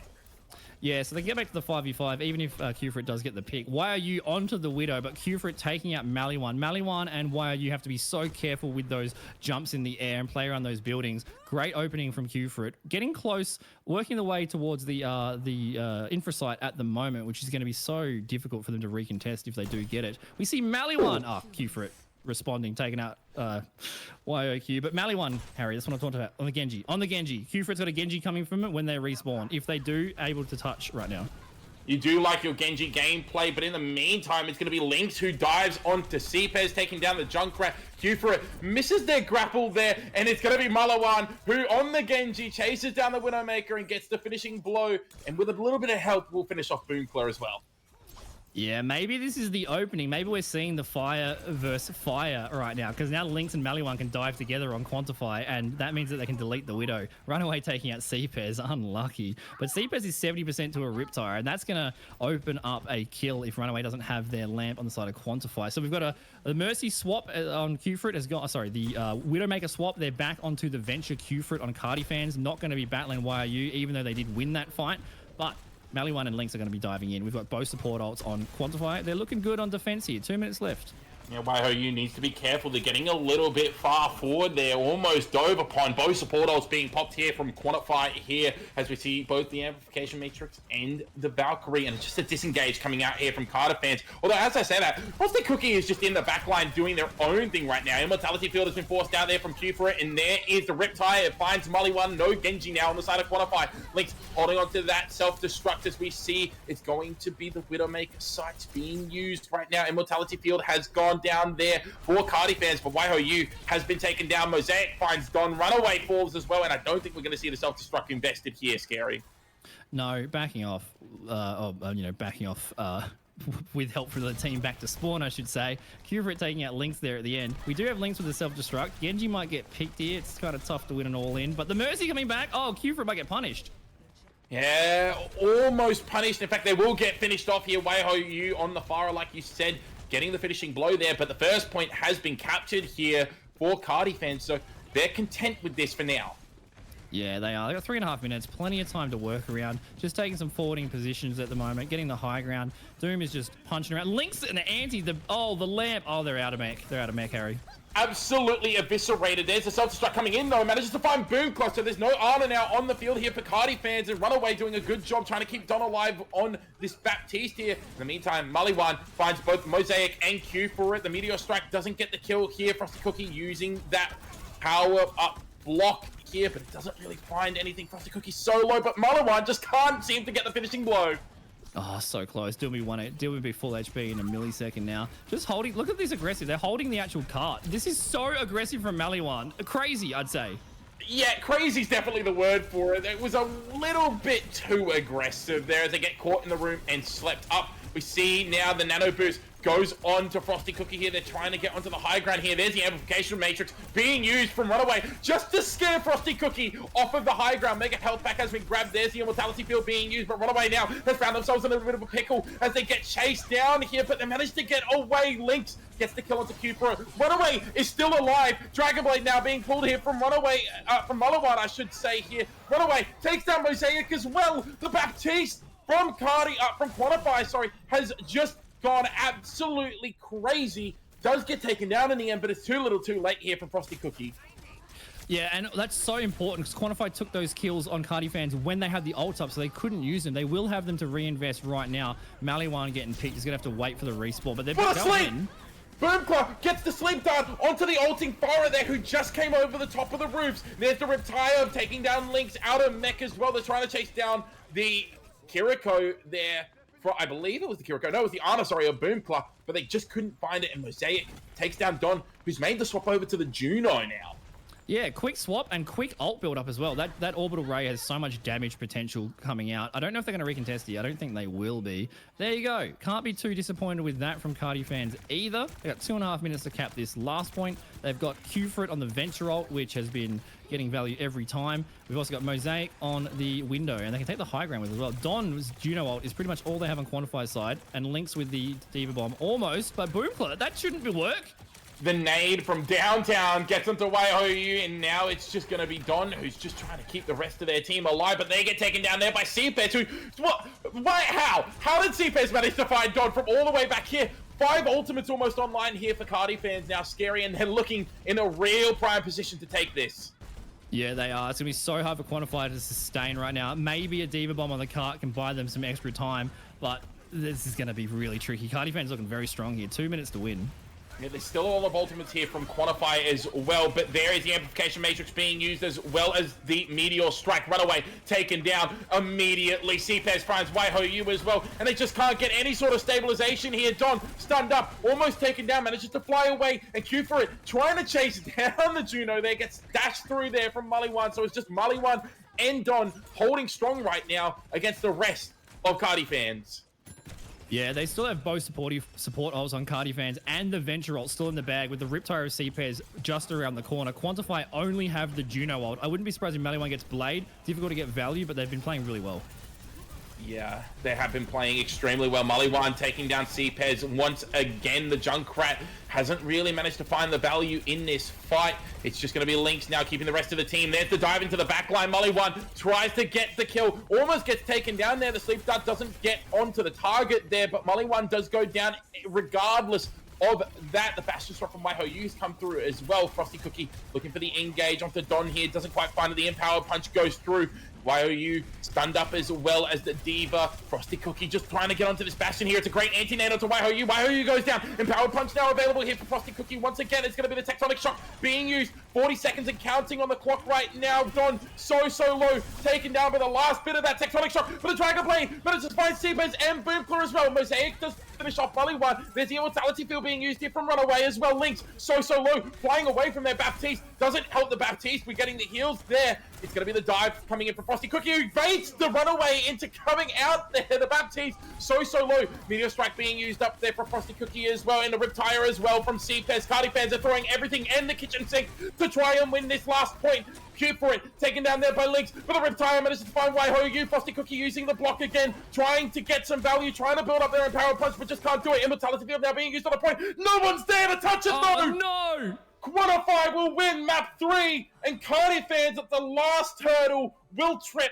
and fall. I was just thinking about what to say next, and I was going to say that the DC on Cardi fans didn't seem to affect their mental at all, but that error at the end, getting off the cart, Quantify needed that. They needed that. They have got a map on the board. Now it is 2-1. They're still in it. They're going to have to reverse sweep and win the next 2 in a row if they want to take this best of 5. And now, for the first time, they don't have the choice of map, Harry. The choice of map goes to Cardi fans. And Cardi fans is playing that aggressive Doom comp, and there are a handful of maps that is going to suit that really well. And Quantify definitely put forward their best performance there, and I think the map was a big part of that open space. So I am very certain we'll see Cardi fans just go, let's pick an indoor closed map, control maybe, something really close range, not let you spread out, because you're not having the space on the map to run away from our Doom. Instead, there's going to be a hole, and that's where you're going to go. Either you go in the hole, environmental, or you get the Doom. That's the option. No, I completely agree. And for that reason, I think we're going to go and see a Flashpoint map here, Scary. I think going towards either Suravasa or towards New Junk City, I think it's going to be really good for that Doomfist style composition. We could see some clash, but I think it gives a lot more disengage angles, whereas Flashpoint, you're in a brawl. And I think New Junk City might be the map we go to. Yeah, I agree. I made an error there. Control is the first one, so once the mode's been chosen, it can't be re-chosen. But yeah, Flashpoint or Clash for sure. Clash is like, it's a new game mode, but it's definitely a little bit odd. It takes 20 seconds to cap with one person on the point. So a lot of the early fights on Clash go on for many spawns, and Cardi fans don't want to play that. They want to delete you immediately, and next point. So let's have a look. Ooh, Colosseo. Interesting. I guess this can work. They have one narrow dive hallway, that's for sure. Scary. I think this is a really strange pick, though. I really thought we'd be going over towards Surabasa. Or New Junk City, even. Yeah, I was expecting more of a fast-paced, like Flashpoint makes sense to me as well. I don't think this is a bad choice. I think they know what they're doing here. There are those long sight lines at the start when the TS spot is in the middle there. But if you just take very forward positions on those staircases and kind of just like take that space with the threat and keep them pushed back towards the spawn, then you can just get a payload princess to get free cart time or just kill the team. So there's a little bit of high ground. There's a little bit of distance. Those windows being removed have added a little bit more versatility there. I don't think this is going to be entirely a map in Cardison's favor now. I think Quantify is still in here for a good crack. I don't think their team comp is the worst into Cardi fans, and especially, I wouldn't. I hate that I'm about to say this. I regret it already, but I want to see the Sombra again. I didn't think those words I'd ever say. He's been converted. I need a new co-caster. Putting out an LFO for new co-caster. How much money to delete the VOD producers? Has to be 6'2", handsome, good at speaking as well. This is all just to replace Scary, by the way. These are all qualities he possesses. So yes, you need to at least match these standards. Yes, correct. But those are two different measurements there. But look, Frost Cookie, it was just a compliment to Frost Cookie because their Doomfist is doing extremely well, even in the face of counters on Quantify. We see Waiho onto the Bastion again. Lots of damage output, but very vulnerable when the cooldowns aren't there. So Waiho is going to be the target of that dive. Lynx is going to be looking to peel. Don on the Juno again, which was pretty effective last. And then we see Cardi fans, on the same comp. Juno's pretty good at avoiding those Doomfist dives here, so it's going to be interesting to see how Cardi fans choose to get the angle of engagement here. There's the punch coming through straight onto Waiho. Like you said, the dive target is definitely the Bastion here, but now they shift their focus over towards the Baptiste, who was caught on the left side. Turret form being used here from Waiho. This assault form not finding anything though, and Don goes down first. Now it's Runaway who gets finished off. Lynx does get the trade onto Mosaic, but with Waiho going down, this looks like it should be a Cardi fans win, despite the bot being pushed slightly away from their side. Yeah, I can worry about the payload after. There's kills to be gotten. Well, Q for it and CPES, Junkrat Venture. What is this anti-air grenade bullshit we're seeing, Harry? Like, they're Quantify running air characters, mobile characters, and they're dying to ricochet grenades and a flying Venture. Like, how higher can you fly to avoid Q for its Venture? Because so far they haven't been able to. No, they really haven't been able to avoid it at all. And I mean, you're doing everything you can. It's not like you're not trying to avoid the ground-based heroes, but you just haven't been able to do it. Waiho takes down Frosty Cookie here, but Runaway again gets quite low, but without their tank to engage on the target, they just can't seem to get anywhere with it, and Q for it going down means that this is now a Quantify fight win, and they're going to start getting more progress on their side. Yeah, they are for sure. Look at the ults on the board for Quantify. Pretty much 5 coming to this next fight if they need it. Mally1 just dipping around. Frost Cookie might get staggered here. Nope, great cleanse. Nope, great stagger. The focusing beam was there, and it definitely kept you on your toes there, Scary. So we now see the engage coming in. This could be some cleanup kills, but it's going to be hard to clean up these really mobile heroes. Yeah, but that mobility allows them to take that high ground, take the fight deeper than the cart is at the moment, or the TS1 bot. Look at that aggression. We see the assault form coming out from Bastion already. The second that gets used, I think they're going to get dove and deleted. That's the pattern we've been seeing. But look at the ults on board. CPS coming in with a tire already. Yeah, it doesn't find anything though. Waiho gets the finishing blow there. The Immortality Field's already being used here from Runaway, so now the Baptiste is a little bit vulnerable to the dive, but Runaway says, bugger that, I don't need the Immortality Field, I'm going to take down Cupra all by my lonesome. The Venture falls as well. Maliwan now takes out Frosty Cookie, and it is just going to be Quantify as they continue to move forward here. The duplicate onto the Junkrat gets the Riptire enabled, and they'll be able to get the checkpoint here. Yeah, Riptire for Riptire. I love to see it. Cardi fans have got the defensive ult from Boomglut on the Lucio here, which is going to be able to sustain through Juno's orbital ray there. Don taking out Boom immediately. What am I saying? Yeah, Immortality Field has been forced out, though, and there's a lot of low HP members on the side of Quantify right now. Frosty Cookie also gets quite low, but CPES just kind of donates their body to charity right there as they fall directly into the Diva. Frosty Cookie takes down the baby Diva there as Runaway was also finished off by a drill dash there from Q4. Now it's Frosty Cookie getting onto Waiho as Don just tried to push the point a little bit further there, but will be taken down. And now Cardi fans, they have a little bit of an uphill battle to fight here.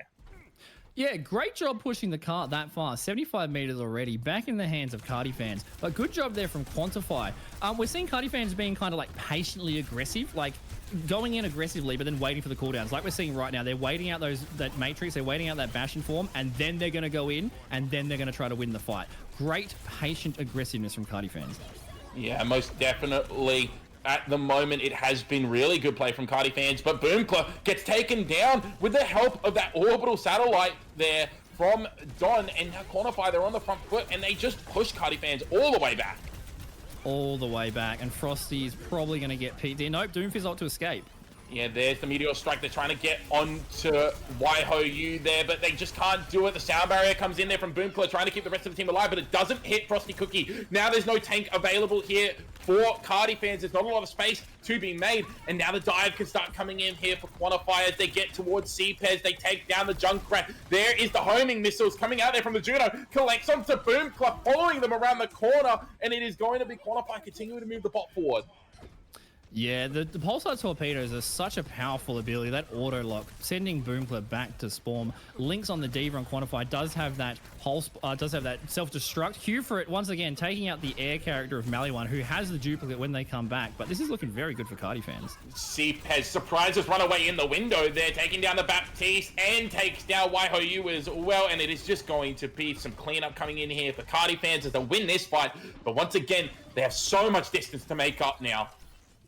Yeah, they're winning these fights very effectively, and they're not focusing on the cart till the other team is dead. But because Quantify have got those mobility heroes, if you're only capping after you've won the fight, you're not getting as much payload progress as you need. And it is in the advantage of Quantify. 94 meters. We still have 4.5 minutes left. Lots to happen. We've got CPES with the Riptire. Look at this positioning. Looking to go up and over. Going to be difficult. If Runaway doesn't have their lamp, this Riptire is going to get some value. Even if it does have the lamp, it could still find some value here. Now CPES, the Riptire, riding on the side of the Coliseum here. But in the meantime, Maliwan takes down Boomkla. There's the Immortality Field from Runaway, keeping themselves alive. The Doomfist doesn't really find anything, and Lynx finds Mosaic, and Q for it went down earlier. And once again, Cardi fans have kind of been punished by this flanking position here. They just get collapsed on. Yeah, and that's been the story of the entire match so far. Frosty does have the Doomfist ult online for Cardi fans, and Boomkla almost has the sound barrier, which is going to be very useful into Don. Tracer Bomb eaten by Mosaic. No, the Immortality Field by the Mortality. Yeah, the Immortality Field keeping Mosaic alive for a while, but not for too long as the dive comes through. It's a good collapse onto the supports here, but in the meantime, both Runaway and Maliwan have gone down. Frosty Cookie finds YHOU, the Doomfist, doing a lot of work here. The bot almost gets kidnapped there by CPES, and CPES is going to fall for it. The Junkrat was the only one on the point, and now they get a couple of extra meters here as Lynx just pushes the bot back. Will die on the payload there, so the respawn should be able to come through, and now, Cardi fans, it really isn't looking good. They've only got 3 minutes to try and make up all this ground. Yeah, like if you're looking at the team fights and the kill feed, Cardi fans are getting more of the picks there and more convincingly as well, but not payload progress. And it's an objective-based game. If people in rank don't understand it yet, but it is an objective-based game.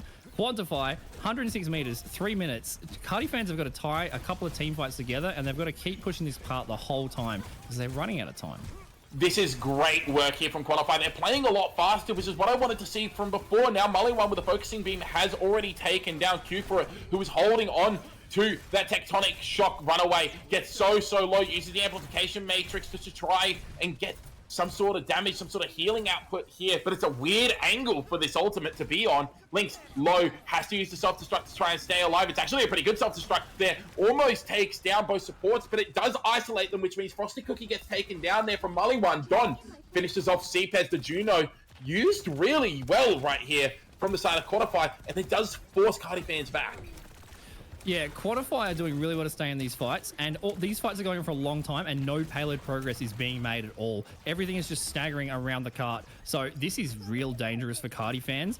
Real dangerous. 110 meters for Quantify. If Cardi fans drop this, it's going to be 2-all, and the reverse sweep is looking tasty. Boom. Yeah, Boomkla and the rest of the team of Cardi fans get into the backline there, but they used all their abilities to get to the backline and forget about point once again. So another 10 meters or so gets used there for Quantify, and they're looking really good in this position right now. Yeah, they are. And Cardi fans have got 5 ults on the board if they need to use it. And they got so hard to push the cart in a minute 30. Quantify only have 3. The duplicate coming out to the Doom. 2 tanks on the board. Yeah, the power block manages to build up that punch so quickly. Now the dive onto Mosaic occurs. The trapped Echo duplicate means that they won't be able to find more value on this Doomfist. And the tectonic shot from Cupid finishes off Waihoyu as well. There's the dive onto the Echo. But it's a great usage of that Juno ultimate there. The orbital satellite comes down, manages to keep their Echo alive. Mully1 is still healthy and in this fight. Runaway, though, is going to get taken down. They're no longer in this fight. Frosty Cookie getting focusing beam down. The punch comes through, doesn't hit onto anyone. Don sitting pretty on this Juno right now, floating around in the air, but not for long as CPS shuts down the support from the side of Quantify there. 49 seconds and counting right now, and we still have some progress being made here from Quantify as they'll win this fight. Yeah, and now Lynx has got the Diva Bomb almost online for Quantify. About to be overtime, 40 seconds left. Cardi fans have to push it 100 meters to even be in contestant for this map. Yeah, I called it a one fight there for the side of Quantify, but it's actually Carter fans who managed to pull it back here. They just had the respawns coming through and the speed boost, and now they're making some more progress here, Scary. Yeah, 20 seconds. They're going to have to win multiple team fights in a row. Only the Junkrat Riptide to engage, and Lynx has got the Diva Bomb to push people off of the bot in overtime. This is looking dangerous for Cardi fans. It's looking very dangerous. CPES uses that Riptile almost immediately. They have to try and find something. Where is the value going to come from here? They're actually trying to focus down Frosty Cookie here, and it's Mully1 who goes down to the Riptide. The Immortality Field has already been used there from Cardi fans. Lynx gets very low. So does Runaway, who's building up towards the Amplification Matrix. If they can keep the Baptiste alive, they might be able to flip this point here. Waihoyu tanking down Lynx Team Neck. No usage of the Amplification Matrix here. That's one fight from Cardi fans, but still so many more to go with the overtime wick being burnt down as well. They have to stay to this payload like a fly to pretty much anything in the Australian outback. Pretty much. Frosty taking out Runaway is going to help them out for sure, but Quantify have got 5 ults when they come back, waiting for the supports to respawn right now. Yeah, Quantify 5 ults. All they have to do is keep them off the cart once and win one fight. Cardi fans still looking dangerous. Do have the defensive ults of both their supports and Q for its Venture ult and Doom's ult. This is going to be a lot of Qs. There's a duplicate coming onto the Junkrat, but it's Lynx who finds Q for it. That's a huge pick. There's no Tectonic Shock available now. It's going to be Cheapez getting taken down as well. Lynx with the self-destruct finds Boomclaw, and it's all falling apart here for Cardi fans. The overtime wick burns down. Map 4 goes in favor of Quantify, and we are going to a tiebreaker map. Oh, we are sniffing at the edge of a reverse sweep, Harry. How exciting. It is extremely exciting. Play of the game going to Frosty Cookie again. The dance moves are there, and the Doomfist moves are there as well. And, I mean, it was really interesting there from Cardi fans because they just seemed like they were winning fights, but always giving up like 10 or 20% of the payload. Yeah, it looked like most of the team fights weren't disadvantaged for Cardi fans there. They looked like they were holding their own. It was very back and forth, and oftentimes they had the advantage in those teams fights, but they weren't pushing the payload, and the team fights were going for so long. Sustain for Quantify allowed them to come back into the fight and prevent that payload progress. And we just saw great usage of ults there, great managing of the cooldowns to cap that. Really good adjustments from Cardi fans. We mentioned Batman before, Harry. I think the Silent Guardian that we haven't talked about is Lynx's Diva Matrix on Cardi fans. I reckon they'd be 10, maybe 20,000 mitigations so far, probably much more over the series. That is enabling them to keep their team alive when they get all in. It's also helping them peel for their team, for those cooldowns, for those ults. I think that Matrix has been very important. Silent Guardian, the other Batman in the background, Harry. No, I 100% agree. It's really quite interesting to see the different play styles coming out here because Lynx, like you said, the Silent Guardian keeping the rest of the team alive, and it actually has been allowing Mully1, who's made that Echo swap somewhere in King's Row, to really now start shining. Yeah, I mean, that half HP when you hit him with the beam really is damaging Frost. And we've seen Frost get low multiple times, not dropping when they get low all the time because the sustain is very strong there. But that's 2 maps in a row from Quantify, coming back to a tie 2-all. And we have Throne of Anubis, Harry, our first Clash game mode. Yeah, and I'm excited. I've not casted Clash yet. I don't think you've casted Clash yet either. Throne of Anubis is actually, I've played it a couple of times. I really quite like it. I really quite like the map.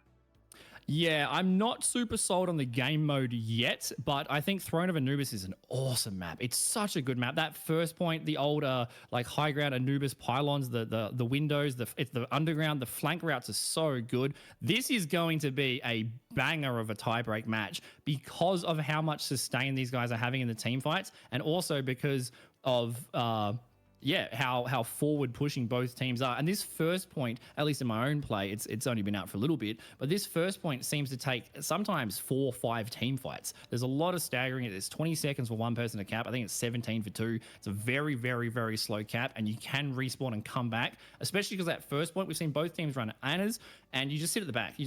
There's that barrier in the front. You just keep pumping heals. You get the ults off.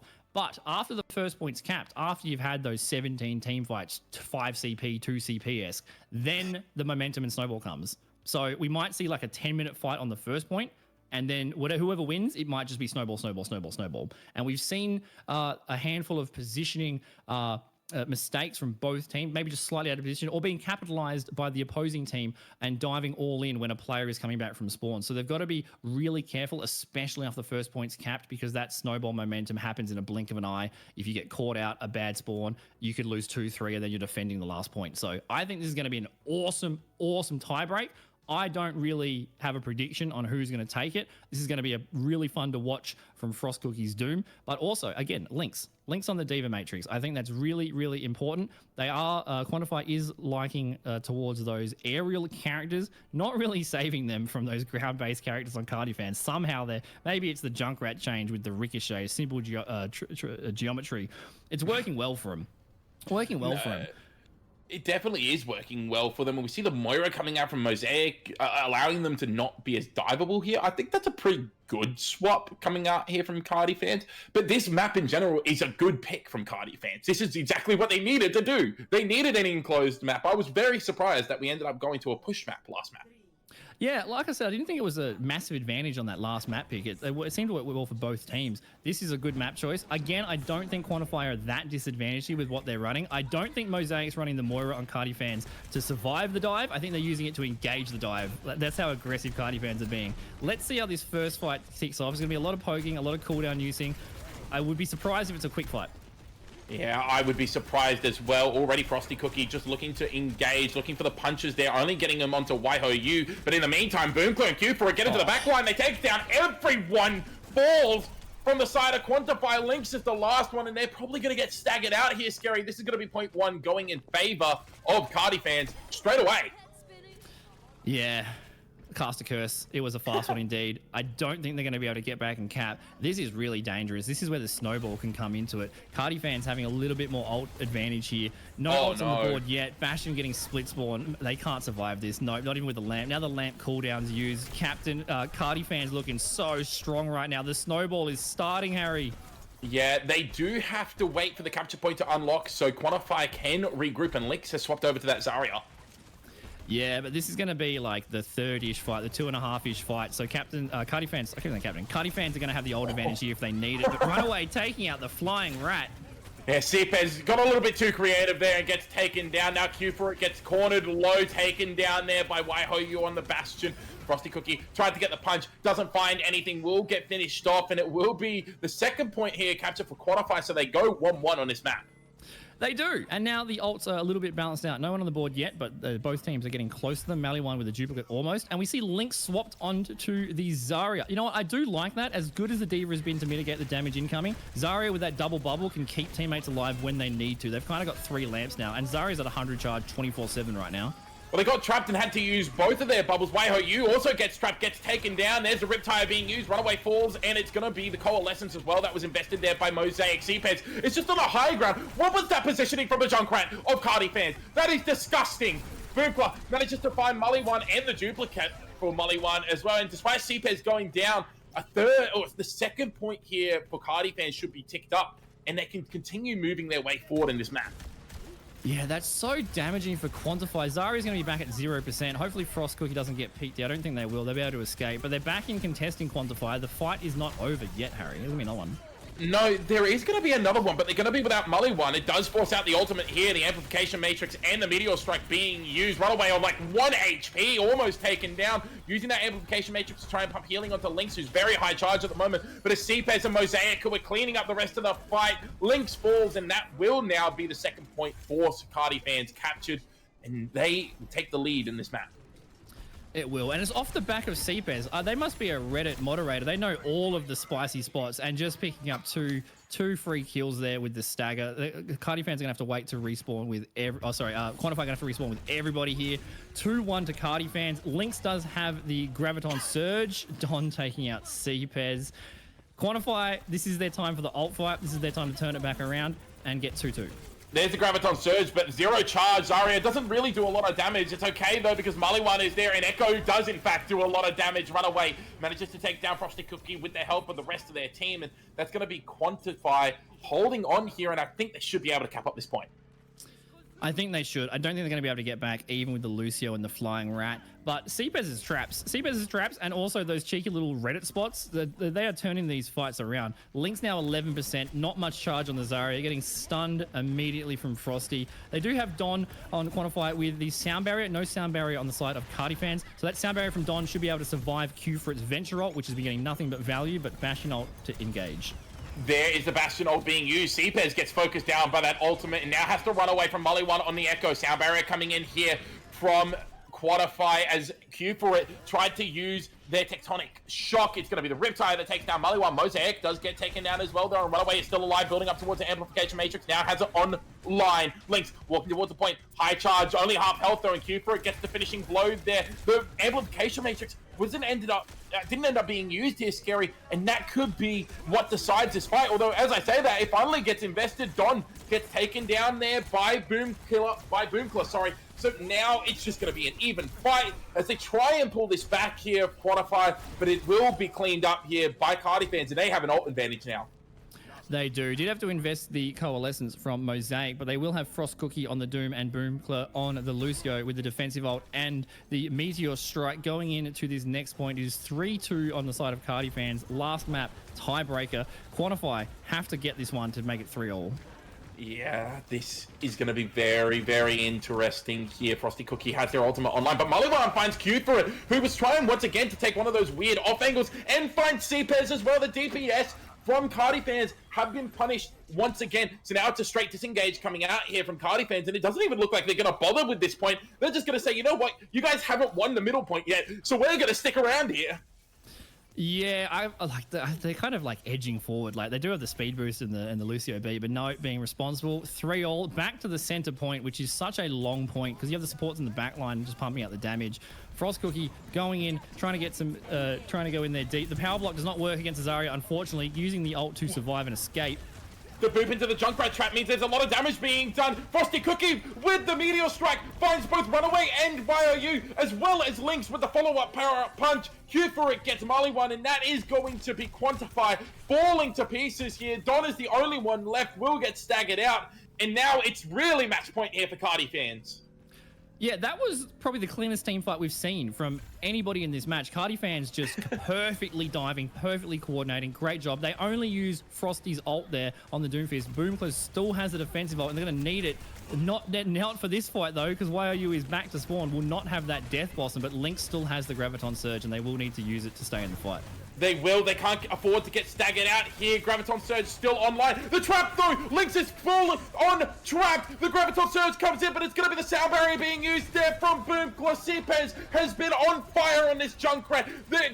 Not the Amplification Matrix, I should say the Coalescence being invested here should be the exclamation mark here. Sound barrier, though, and the Amplification Matrix coming in now for Quantify. Why are you almost building up towards that Death Blossom there? They're still trying to get onto the point. It's going to be the Wrecking Ball coming back there, but Don gets taken down. CPEZ with the Riptire, though, finds 2. Q for it, using the Tectonic Shock. Found Don earlier in the fight. CPEZ takes down Link, and that is going to be it. Quantify will fall, and Cardi fans will be your first series champions. They will take this in the map 5 win, and that is some entertaining Overwatch.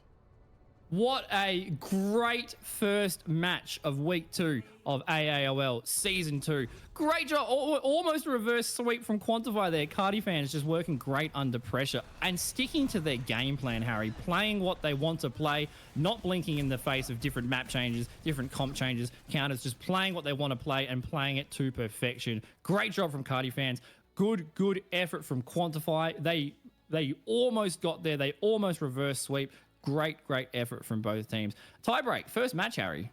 Yeah, and that's exactly how we want to start off, isn't it, Scary? We want those hype matches, and that was exactly what I was saying at the start. We want to be able to see what these players can do, and we definitely saw what they can do, that's for sure. We saw all sorts of creativity coming out from both teams, but in the end, it's Cardi fans holding off the reverse sweep and taking the series 3-2.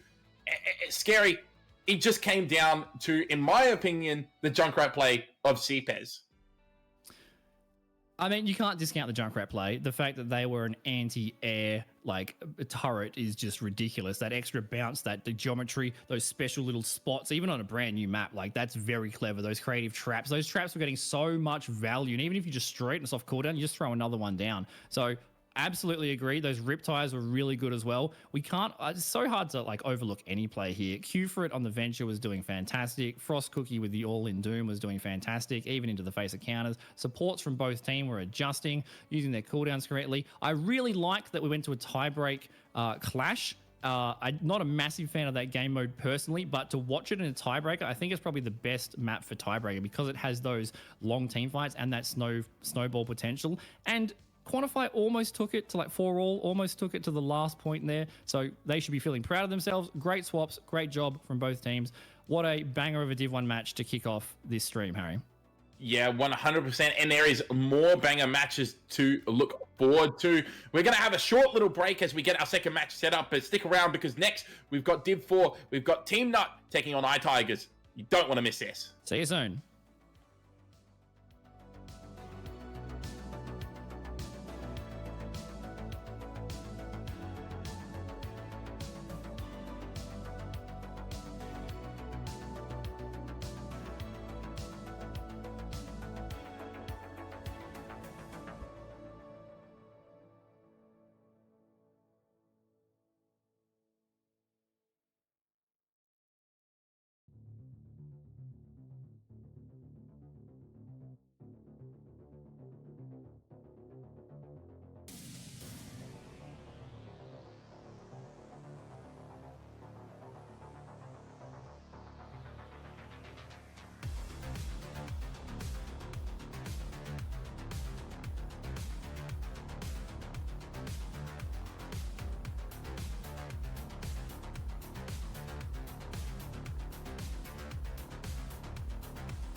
Hello and welcome back, everybody. Thank you for waiting. We have another great match on the way. This is a Div 4 match between Cats iTigers and Team Nut. And I believe there is a little bit of history coming into this, Harry. We're going to swap over to the screen, and I'm going to run you through Team Nut's players today. On the tank, we have got Cass. Let's make sure I'm right. I am. We have Corey and Casey on the DPS. Johnson on support. That is Isaiah, I believe, and Bradzi on the Kiriko. Yeah, that is correct. And on the other team, we have iTigers, who are running out with the roster of Armpex and Rice Cat on the DPS, Pocky on that tank role, and Starflash and Phoenix taking up the support role here. And there is a little bit of history, like you said, because Starflash was actually a previous member of Team Nut, so it adds a little bit of a grudge match to it. Yeah, it does indeed. You're versing your former teammates. Now, like, there might be some advantage there. You know the playbook. You're familiar with each other. There might be some high level bluffing, some counterpicking back and forth. I believe we were talking earlier, Harry, that it was a really close game for iTigers last week at week 1. I think Tigers went down 3-0, but Team Nut had a very close one last week, Harry. Yeah, no, they definitely did. Team Nut ended up going to map 5 last week against their opponent in their first game. And from what I have heard from the behind-the-scenes knowledge, they struggled with some echo compositions. So be careful of that coming out from iTigers. And let's see whether or not they've adapted to that after last week's defeat. Yeah, and with the tank watch meta at the moment, that echo is just so useful. Like, getting a tank to half HP is what, 375 on some tanks? Like, it's really difficult. So having that ability to finish them off when they do get that low, because it's so hard to get the tank that low, is going to be really important. So I wouldn't be surprised if we see more echoes, especially if the tanks, if Cass pops off or if Varsity pops off on those tanks. I wouldn't be surprised at all, Harry. So once again, we're going to be starting on Control, Antarctic Peninsula to kick it off. Once again, the loser of this first match is going to pick not only the map but also the game mode, which opens up so much variety and so much variability for the losing team of the first match. But do you think we're going to get to another tiebreak, Harry? I mean, that last one was pretty crazy. Look, I hope so. I really like seeing those types of games. I really like seeing map 5s. I hope so, but I'm really not sure. I think that's a really broad question. We're just going to have to see after the first map, because we don't really have too much info on the types of compositions that they want to really play here. It seems like both go towards more of that dive style composition. Yeah, and I mean, we saw it very interesting from the previous two teams. One of the teams decided to just play their heroes. We like these characters and we don't care about being countered, and it worked well. And then we saw the other team deciding to be that more counter-swappy, a little bit more cheeky. We have some different player account names here than the players that we mentioned, but they are the same people. We promise. We see a couple of Johnsons. I love a pair of Johnsons on a weekend, Harry. Yeah, okay. Okay, yeah. No, there's nothing wrong with a couple of Johnsons on a weekend. You're 100% right. But look at this composition, Scary. Let's not get distracted by the Johnsons. Let's look at these compositions here, because they're very different. I don't know what you're on about, mate. I was talking purely about the compositions. I love a pair of Winston and Lucio on Team Nut from the Double Johnsons. Team Nut going for a very aggressive dive. On iTigers, we have got Shakespeare. On the Ramatra, a bit of mobility with the Lucio and the Moira on iTigers, and a lot of damage output from Spicy. But Armpex taken out on the Tracer from Adventurers Cassidy immediately. Yeah, Adventuria getting that early pick means there's not a lot of pressure on the flanks here for the side of iTigers. Now they're trying to rush down that Cassidy, but really aren't able to find anything. It's a great 18-8 coming in there from Bradzi, but it's going to be Johnson on the Lucio who falls first. Johnson on the Winston is not too long for this world afterwards as well, despite Bradzi getting the kill onto Shakespeare here and onto Fly Goldfish as well. It's going to be a lost fight here as Armpex comes back and cleans them both up. Humpex getting 4 by themselves there. Great job. Shakespeare swapping straight onto the Diva from that Ramatra. That's going to be really useful to shut down Bradzi's Anna, where there was no answer for. Those antis are going to be brutal, but now the Diva can dive in, be aggressive, and Armpex can come with them and with that Matrix. So adjustment already. Adventurer is on the Cassidy, and they're going to be playing a little bit more of that mid-range, a little bit more damage, but the rest of Team Nut is full aggression, full dive. But now we've got Shakespeare on the Diva to answer that Winston of Johnson. Yeah, Casey onto that Genji here. Gets on to Too Spicy for You and actually takes down the Reaper. So there's a lot of damage now missing for iTigers. The peel comes through from the Winston as well as Bradzi fell a little bit low. Adventuria takes down Fly Goldfish. And this should be a fight win and the first capture percentage being built up here for Team Nut. Yeah, I'm getting Team Comp envy now. There's nothing like diving in on Genji and having a Lucio Winston with you. Those assists in the kill feed are going to be very, very spicy indeed. Not spicy for Too Spicy for You on that Reaper. Should be able to shred the Winston on the engage, but Armpex with the Pulse Bomb already. Bradsy's got to be careful to look out for that Pulse Bomb incoming. Yeah, Bradzi almost building up towards that nano boost as well, but it's actually going to be Cassie who gets taken down first. Pulse Bomb goes down, trying to get onto Adventuria. Doesn't get the kill, but does get enough damage so that the Pulse Pistols will finish it off as well. Shakespeare does get DMX. Bradzi just gets one clip. Talk about being caught sleeping right there. Johnson, in the meantime, has managed to get onto two. The nano boost did go onto the Winston. Now the Primal Rage is being used, trying to stall out the point a little bit here. Does get one punch onto Armpex. They need to be careful not to give up the point. They're trying to juggle Fly Goldfish, but the Moira is not the easiest juggle target. Using the fade, they managed to get away. Cassie comes back now, takes down Brown Whale. Armpex, very, very low. Cassie trying to chase down that Tracer, but Team Nut have done just about enough now to hold on to this point. They have, and they're at 50%, and they're picking up Fly Goldfish on the entry. But Shakespeare taking out the tank. This is really good for Tigers. They could turn this around right now that Johnson is respawning on that Winston from Team Nut. Support for a tank. Lots of ultimates still online here for Team Nut, though. There's a sound barrier coming out from Brown Whale. Now Mech and return there from Johnson. Team Nut now pressing the advance, using the Dragon Blade. They're trying to get onto Brown Whale, and Venturia with the Deadeye there finishes off the Lucio. Gets the kill onto the Tracer as well of Armpex. Death Blossom there from Too Spicy for You. Doesn't manage to take down anyone except for the Lucio of Johnson. It's not enough either as Adventuria gets their third kill of the fight, finishing off the Reaper. Shakespeare gets very, very low, 80% and counting here. Scary. Somehow Tigers have to get their way back into this. Yeah, but Shakespeare back to spawn once again, losing their tank player. So important to engage here and to deal with Johnson, Team Nut, Winston, which is causing havoc right now. What Armpex, get a stick. Oh, save though. That's a great roll there from Adventuria, reducing that damage. It's still going to be Armpex who comes in to get the cleanup, but trades their life for it in the end. Johnson getting the finishing blow. Great anti-nade coming out there from Bradzi. Connects onto Fly Goldfish and onto Shakespeare, who's made the swap over to the Wrecking Ball. Coalescence online here for the Moira, but Johnson gets taken down, trying to jump up in the air and receive the healing from Bradzi, who's almost built up to that nano boost, but Johnson falls. Now it's going to be Cassie. Does get the kill into Too Spicy for You. Does get a few headshots there onto the Lucio Brown Whale, but they're unable to get the kills, and it's going to be the point flipping over for iTigers. They still hold on to this Coalescence.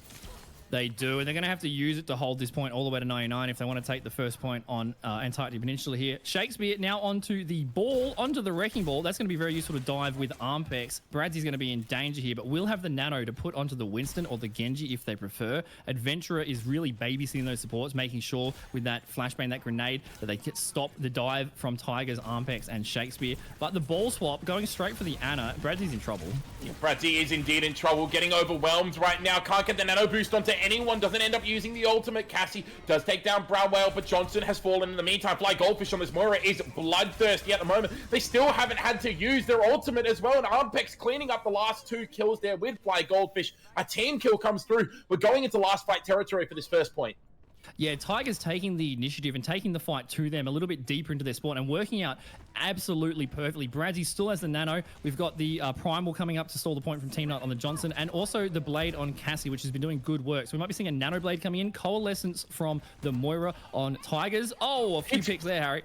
So great. It's such great play that unable to use the Nano Boost here at Team Nut. Johnson manages to get the kill on the Brown Whale, and Johnson on Lucio also managed to get a pick there onto Fly Goldfish, so there's no supports on the side of iTigers. Minefield now going down there from Shakespeare. The Primal Rage being built up there from Johnson, so they'll be able to stay alive. So they should be able to get the rest of the team back into this fight. The Nano Boost is still available, along with the Dragon Blade. Here it comes. Dragon Blade manages to find one. It just does get onto Too Spicy for You. They're unable to find anyone else with it, though, right now. A lot of damage onto Fly Goldfish. High noon there from Adventuria, though, onto the side. Manages to find both Armpex and Brown Whale as well. The Cassidy for Team Nuts clutches up, and they'll be able to take point one when all seem lost. What a turnaround there. That was back and forth. Like I thought iTigers had it in the bag there, especially when they took out the players of Team Nut when they had their ultimates online. I thought that was, game set match on this first round here, but no, they managed to get back in time, use those ultimates effectively. Adventurer getting great value out of that high noon. Well played. We saw Too Spicy for You on iTigers swap into that Sombra last minute.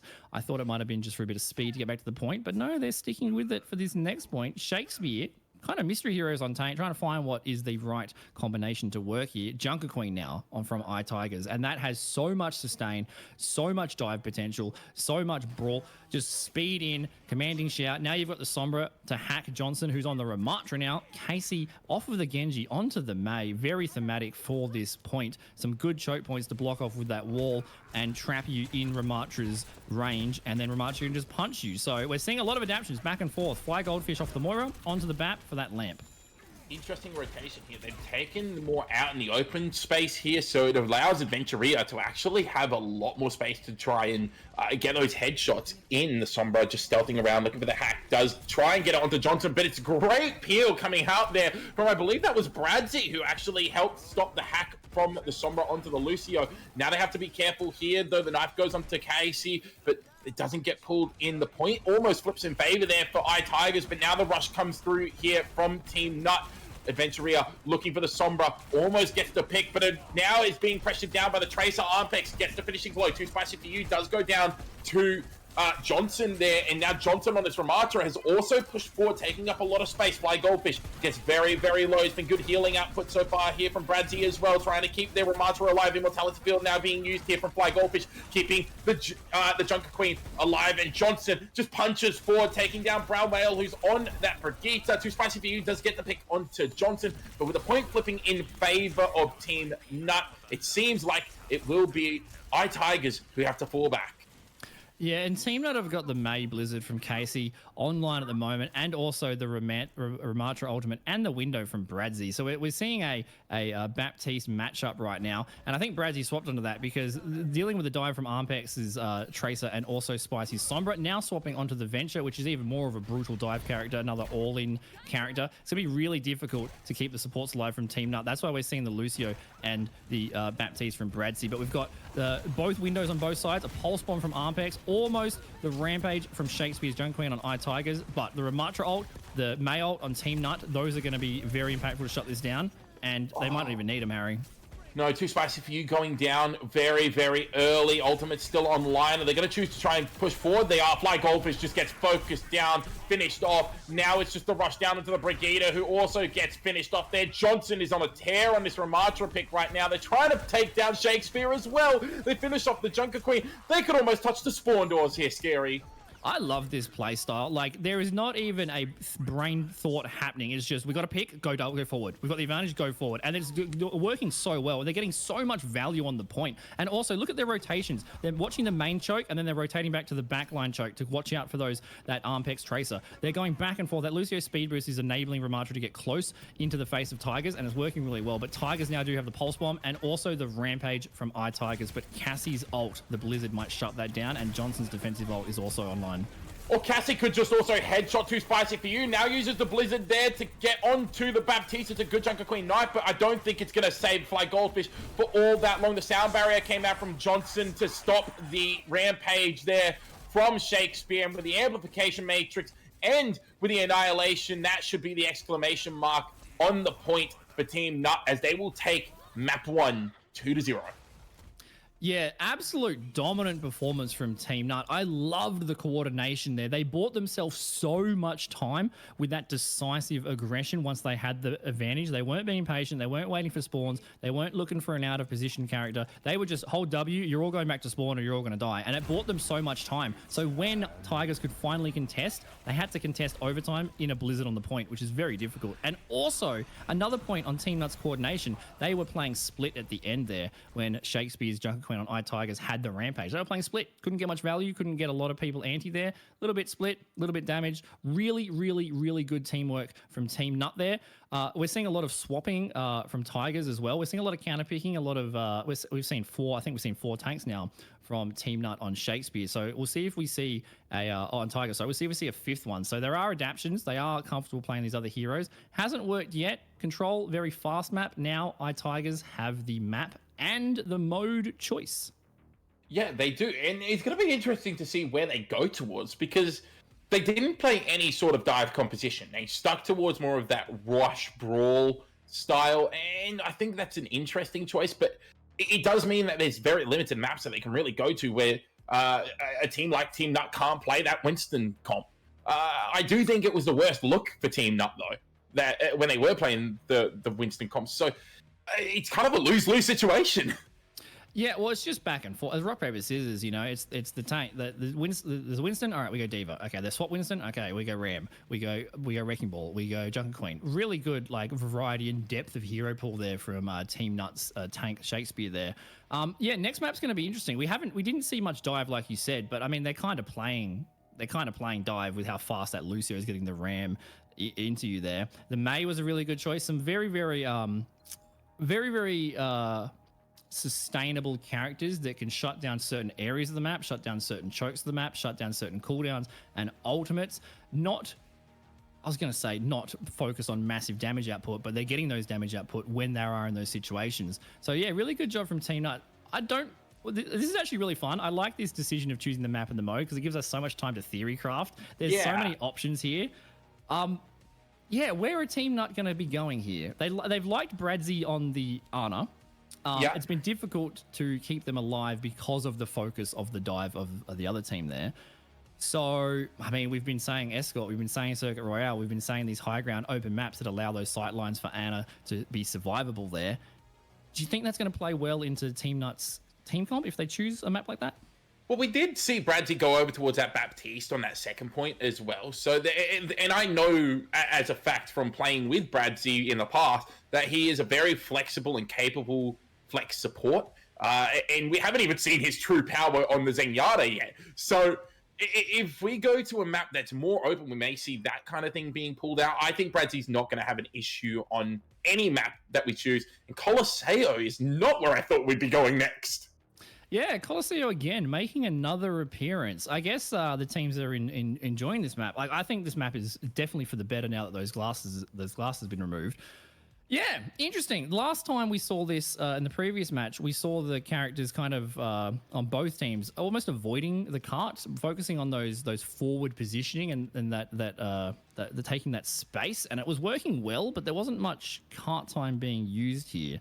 With that Mei, with that Ramatra, with that Lucio, with those close range ball type hero comps, when you've got that BAP lamp as well, you can kind of just plant your flag on the TS1 bot and just play around the bot as like a barrier. You won't have any supports that are far away that are isolated to be dove on. So interesting choice here from Tigers. We see Shakespeare now on the Zarya, which is interesting. Zarya. Double bubble. We're going to be able to help Helix on the Ashe, that long-range poke. Ashe is very strong.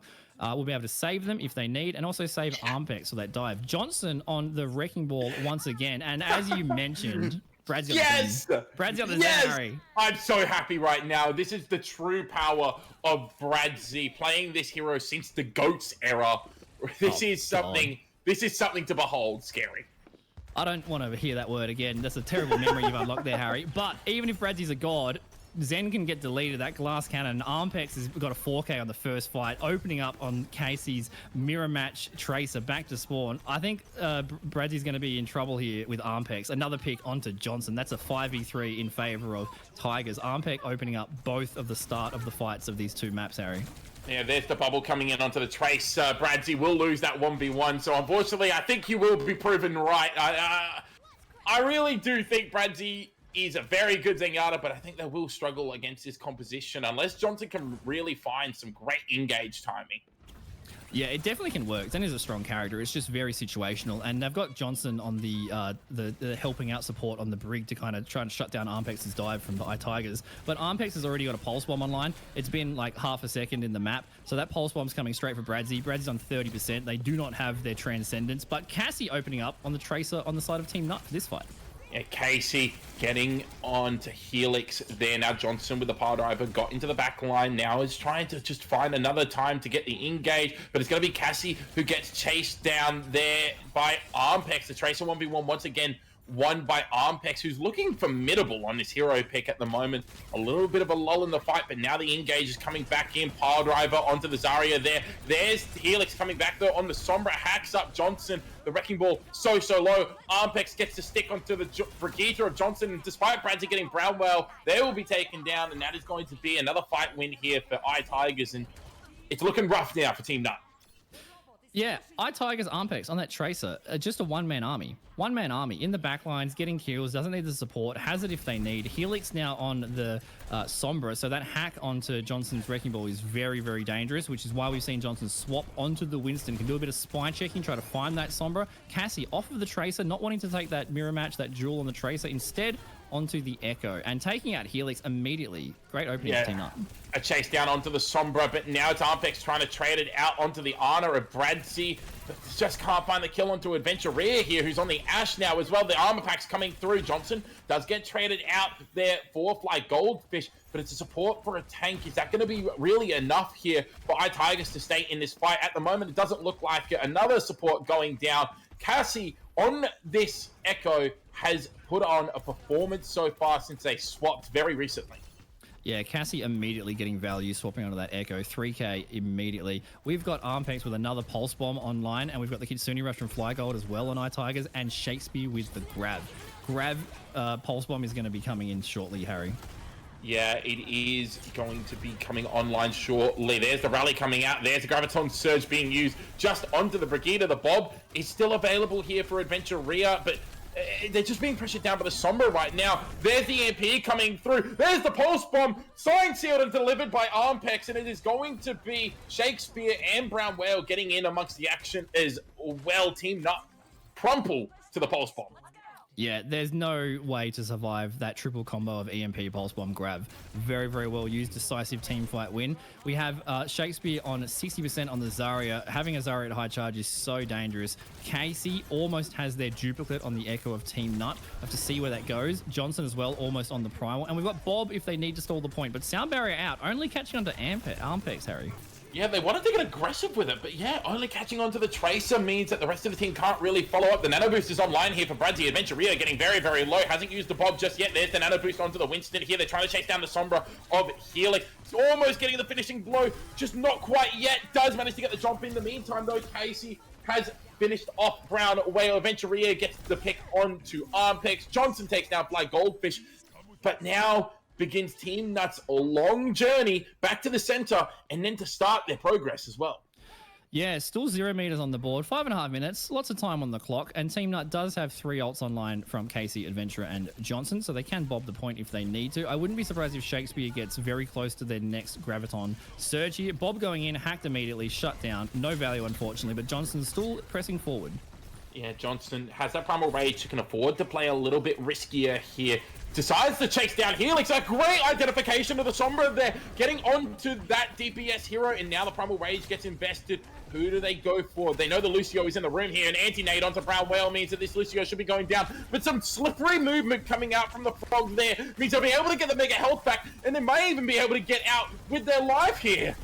Oh, they're going to die. They should survive here, I reckon. Oh, Johnson, be careful, mate. Bad luck. Bad luck.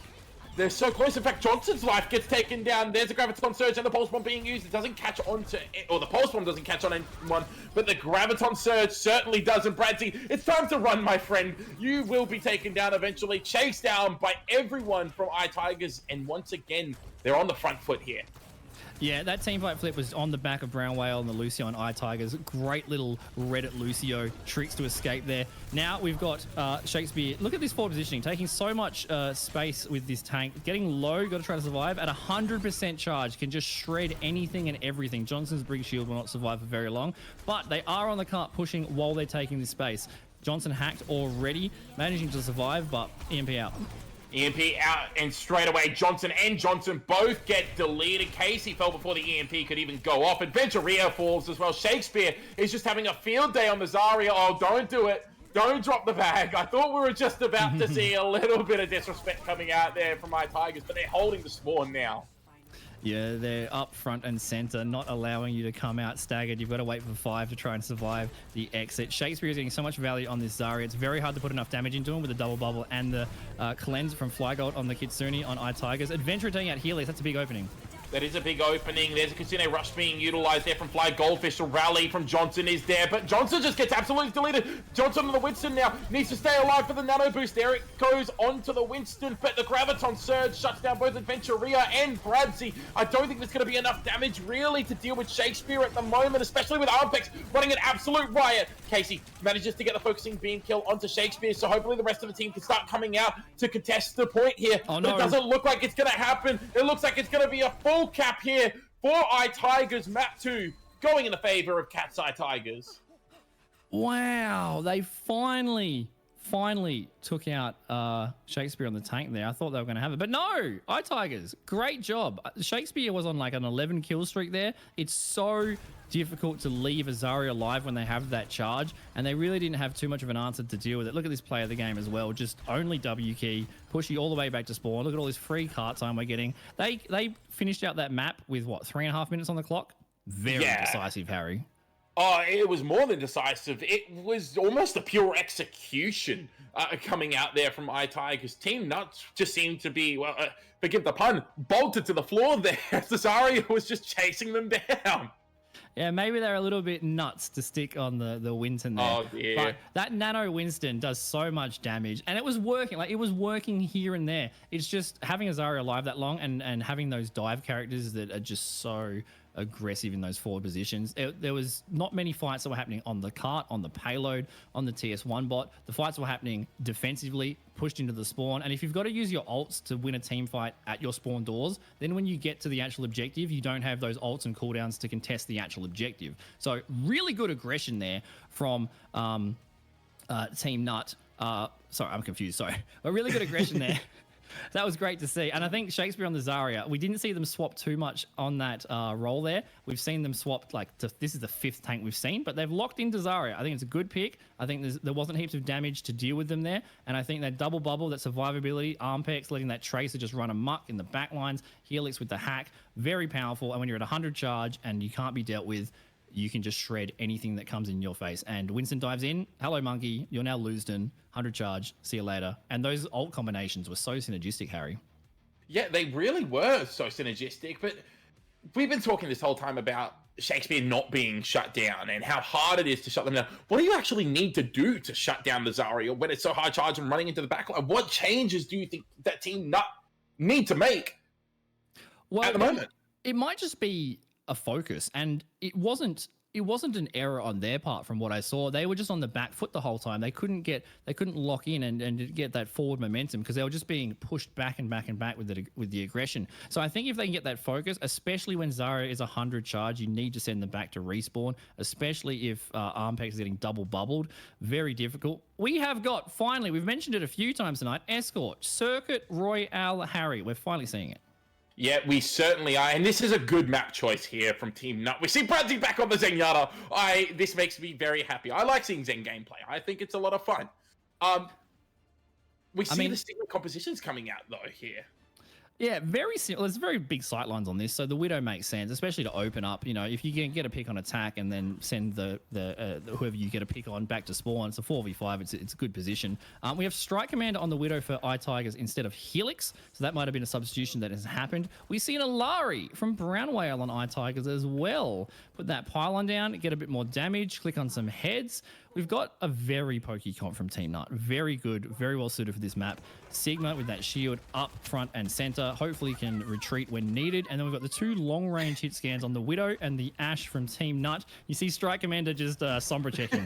Sombra checking. Looks a little bit crazy doing that at the moment. Here goes the grapple shot. Can they find anything? It's a body shot onto Johnson here. The Immortality Field already used there.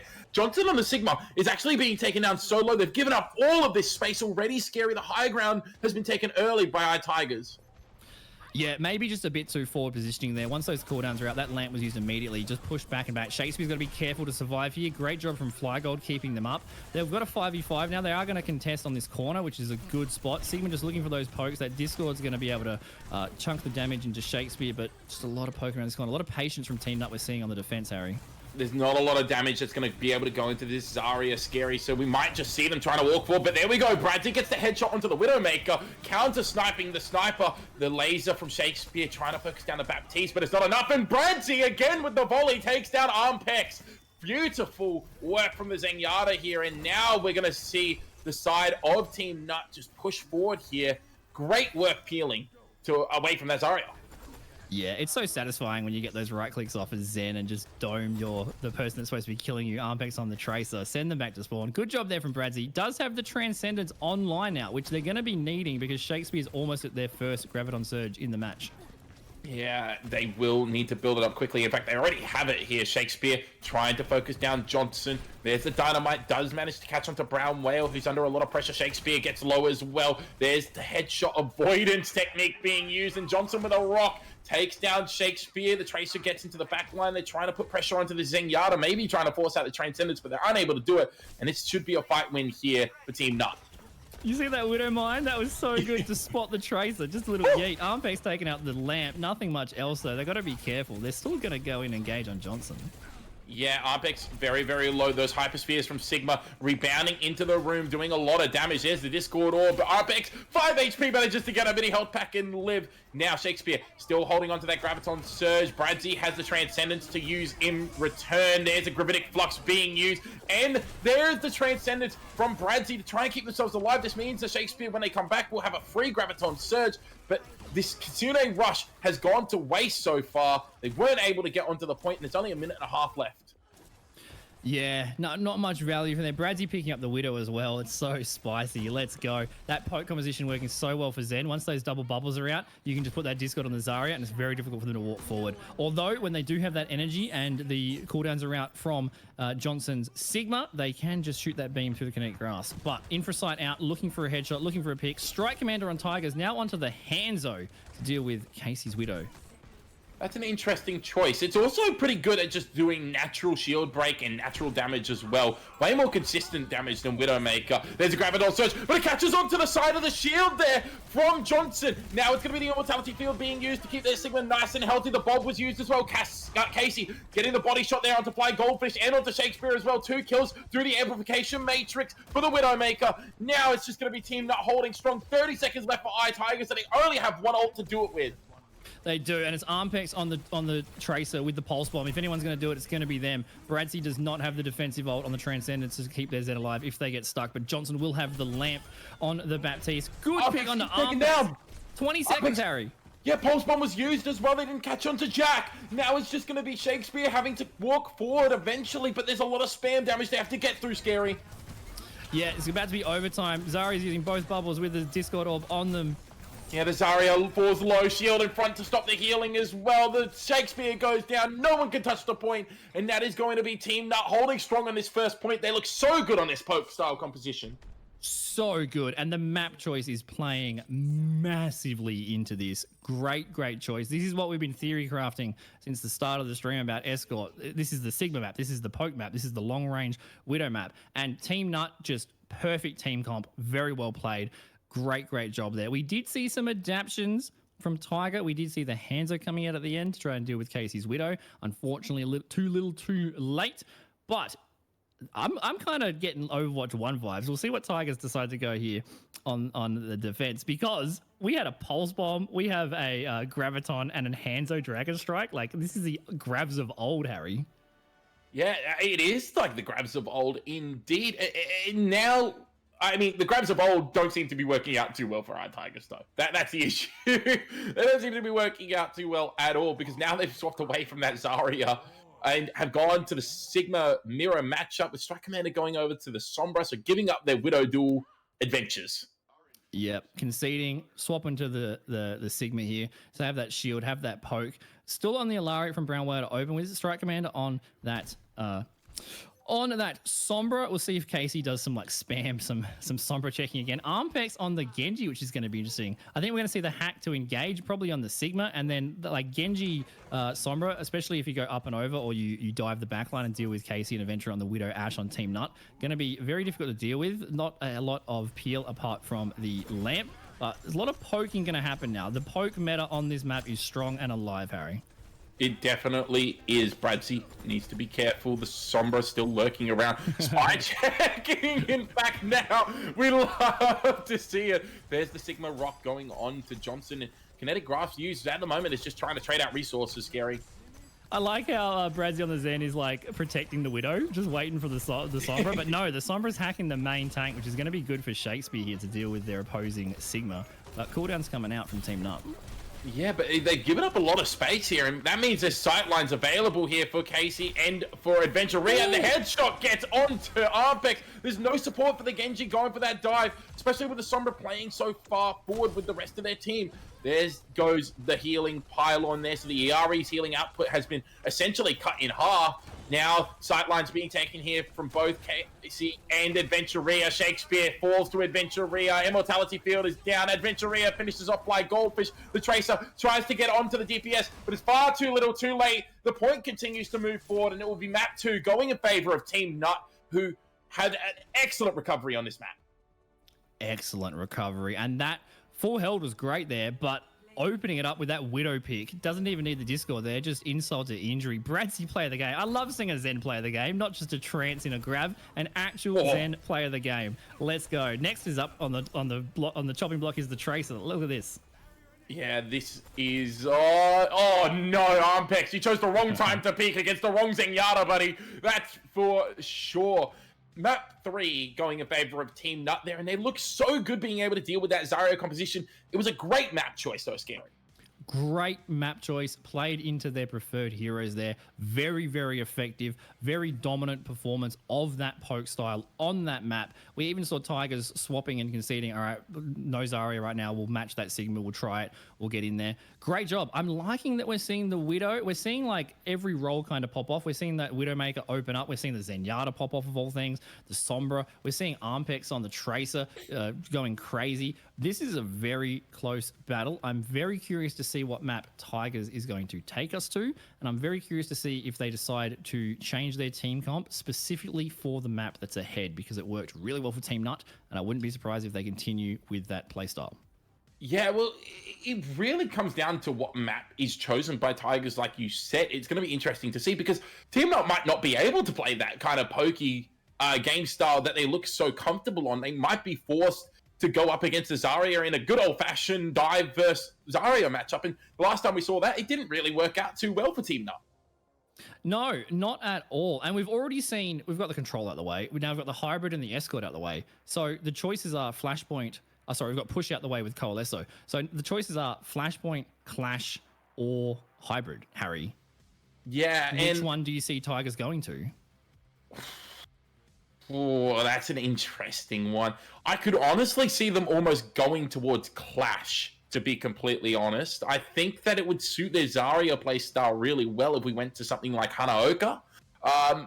If we're not going to go to that, though, I think we'll be going over more towards that hybrid, and I think we'd be going towards... My guess would be Blizzard World, just because I think it really works well for forcing the dive composition, but also forcing the Zarya composition. But in fact, we're going over Surabasa, so apparently my predictions are just well off base. Yeah, what do you know, Harry? You're not the player, you're the caster. But we'll see if it works out for him. Surabasa, interesting. I mean, they can definitely run the Zarya here. They can definitely run it again, Harry. Oh, 100%. This is one of those maps where you see a lot of brawl styles being forced. We did see Team Nut look good on their Ramatra brawl composition, which I think would be really good to bring out here against the Zarya comp. Yeah, I mean, we've seen so much versatility with the tank players and the other players as well. And we've also seen Team Nut on the Alari, that pylon. Didn't get heaps of use there because they pushed past that first corner very quickly. But especially on Savasa, you can hide away from the point. You can put your pylon away from the point and then just play the corner and engage as you so please. We've got Casey on the May again. We saw that at the very start, and Johnson on the matching Ramatra.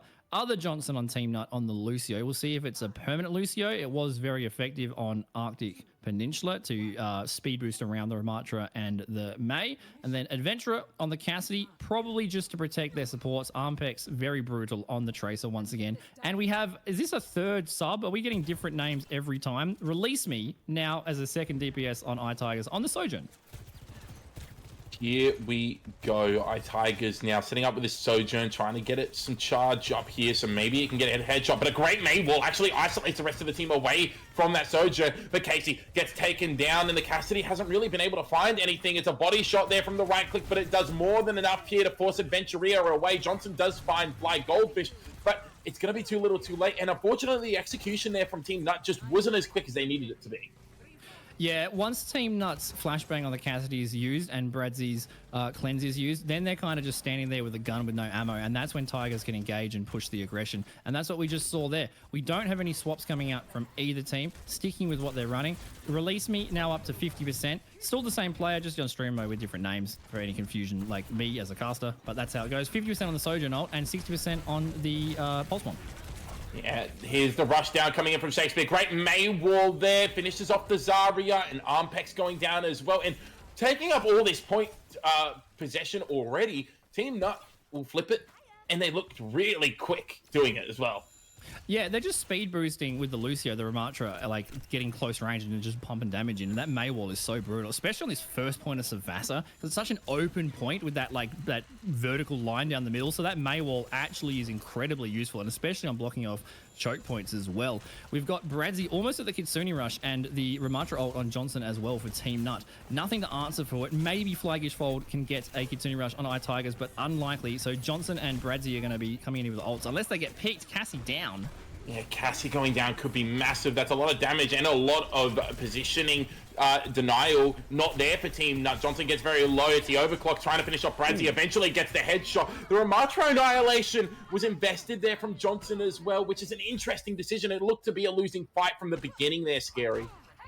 Yeah, didn't get an opportunity to engage and to use those ults. This is very aggressive from Armpex. I don't know who's going to win this battle between the Lucio Tracer, but it's looking a bit spicy. 1 HP. Oh, they punched him. There you go, Armpex. Good job. But yeah, Release Me. Getting up to that Sojourn super quickly. Very surprising. Great job there shutting it down. Johnson with the Revenge shutting down Release Me now. But we've got the Pulse Bomb. We've got the Kitsune Rush. Great stick, but unfortunately it's going to be an ice block that comes through, and Adventuria gets the trade onto Armpex, and now it's two members of Tigers missing. Both DPS have gone down, so now we see the Kitsune Rush coming in. They want to win this fight decisively, and they want to make sure no one gets out alive. Unfortunately, they won't be able to stop the supports from running away, but with 78%, it's going to be really difficult for anyone from Tigers to touch. Yeah, I don't know if they're actually are going to touch it. That was a great flip on 92%. It's going to be in the favor of Team Nut, I suspect here. Shakespeare swapping. I believe they had the Graviton Surge there, or close to it, but now onto the Wrecking Ball once again. Yeah, back to the Wrecking Ball for Shakespeare. They're trying to get through. There's a Coalescence being used, and the Kitsune Rush as well. Both support ults going through. Release Me being pressured down there by the Ramatra of Johnson, but they can't find anything. Armpex does get taken down there from Johnson. There's a Blizzard coming through from Casey, trying to get those right clicks onto Release Me. Eventually he does, but Shakespeare finds Johnson and Johnson as well. Bradsy gets the finishing blow onto Fly Goldfish, so it's just going to be the Wrecking Ball who's left here, stunned up, being frozen up as well, taken down. Point one, a flashpoint goes over to Team Nut. Indeed it does, and Casey just picking off Shakespeare on the ball once again at the end. We'll see if they stick on it. They are not. They are back to the Zarya. It was just a swap to get there very fast. Both support ults on both teams being used there, so that can test. While they didn't flip it in their favor, Tigers, they did get the ults out from every player. We've only got Johnson with the Ramatra ult getting close to being online. Armpex and Release Me on the side of Tigers will probably have theirs too, but now they're taking the forward positioning, they're taking the space, they're protecting the point, and they're probably going to be the first ones to cap the second point. They probably are, although we do see a pretty quick engage coming in here from Tigers, but Shakespeare gets walled off. That was an incredible wall from Casey there, and with the punching from Johnson, that's three members of Tigers being picked up by the Ramatra, and it will be a fight win here for Team Nut as they take, or they should be able to capture second point. No one was on the point though, Scary. Yeah, no one's caring about the objective today. It's all about the kills, all about the KD and the tab, so you can flex. We see Shakespeare having such a depth of hero pool on the tank roll here onto the Diva. That will help to absorb some of the damage from Johnson and Adventurer, and also possibly eat a Blizzard from Casey, which has been shutting down those points. Armpex on Tigers does have the Pulse Bomb. Going to be difficult to find someone with all the protection on Team Nut and the Suzu, but looking for it nonetheless. Shakespeare on the Diva, that might be a helpful turning point. There's the pulse bomb. Doesn't find anyone. Armpex is very, very low, being chased down there by Adventuria and Johnson as well. They have left Johnson and the Ramatra on the point here, but they're still going to be able to take down Shakespeare, who's on the Diva release. Me does get the shot onto Johnson. Now it's going to be the overclock coming through as well. They're trying to clean up everyone, but the rest of their team has fallen around them. Iceblock now being utilized here for Cassie, but there seems to be a fool's errand right now for Release Me as they get released from this life and will end up back at the respawn point. Yeah, that first fight from Team Nut, like, I am loving this trio of Cassie's May, Johnson's Ramatra, and also Johnson's Lucio. Just speed boosting in, walling, punching. That gave them the ult advantage, and this is going to be a clean fight for them. Tigers are going to come back and recontest without any ults, maybe support ults online, but we've got the Blizzard, we've got the High Noon, and we've got the Kitsune Rush from Team Nut. They're looking strong here. It needs to be a decisive fight win here for Tigers, but it doesn't look like it's going to be the case. The Kitsune Rush, the Deadeye, both being used right there. Shakespeare falls, no tank means no space, and there's just no way they can get themselves onto the point, and it will be clean up here for Team Nut. They tighten the screws here onto iTigers, and they go to match point here. They do. We're not hearing much of the roar of the Eye of the Tiger yet, but we need to if they want to tie it up to 2-2 and take us to our second tiebreaker. Shakespeare swapping onto the Maugna. Desperate times call for desperate choices, and here they are. We have both support ults on Tigers, the Kitsune Rush and the Window to be able to put out some damage, but Casey still has the Blizzard and Johnson has the defensive ult of the Lucio. Team Nut looking very strong with this synergy of the team comp. Yeah, they're going to be able to engage really, really quickly here. There's the amplification matrix being used, but it's just going to be Team Nut walking directly past the window there. They don't even have to break through it. It's scary as Adventuria cleans up 2 with the help of the Blizzard, and it looks so good right now for Team Nut. They didn't have to use their sound barrier, and they'll take point control here. Yeah, these are just such dominant fights, such very decisive fights, and it's that combination of that speed boost, that Maywall, and the Ramatra punch. You can't eat that with a Matrix. Yeah, Mauga, big target, punch that belly, easy win. Johnson is now up to 100% on their ultimate, almost. That Ramatra ult, and also Johnson with the defensive ult, still in the bag, like you said, Harry. Only the Kitsune Rush to invest from Tigers. Armpex on the Venture, almost, with their Earthquake, almost, but Tigers have got to flip a point. They're in danger of being 3-0'd. And there's Shakespeare trying to come through with the slam. They do flip the point here, iTigers, but everyone seems to be quite low. A lot of resources have been forced out. The Maywall onto the Lucio. Brown Whale gets taken down. Now it's going to be the Kitsune Rush coming out here from Flag Goldfish, but it's going to be Johnson using their sound barrier. Shakespeare, the Mauga right now looking a bit like a Tickle Me Elbow here. Tickle Me Elmo as Johnson uses their Annihilation. Starts walking for the Suzu. Has been forced out already. 38% built up. But it will not be enough for iTigers as they get the point flipped on them. Team Nut, this could be the last fight territory here. Yeah, Tigers are putting up a good fight, but this is last fight. Like you said, they have to win this or they're going to go down this series 3-1. Release Me has got that High Noon, and Shakespeare will have the Cage of Mauga, which is going to be really useful. But if Casey blizzards the Cage, it's dangerous. Tigers have to flip this. Kitsune Rush early here from Brad T. They get onto Release Me straight away. There's no Deadeye available now for the side of Tigers. Last fight, only 5%. Can someone touch the point? No one's here. The Mayball's here as well. No one gets there in time. iTigers, they just walked away from the objective, and Team Nut will be victorious.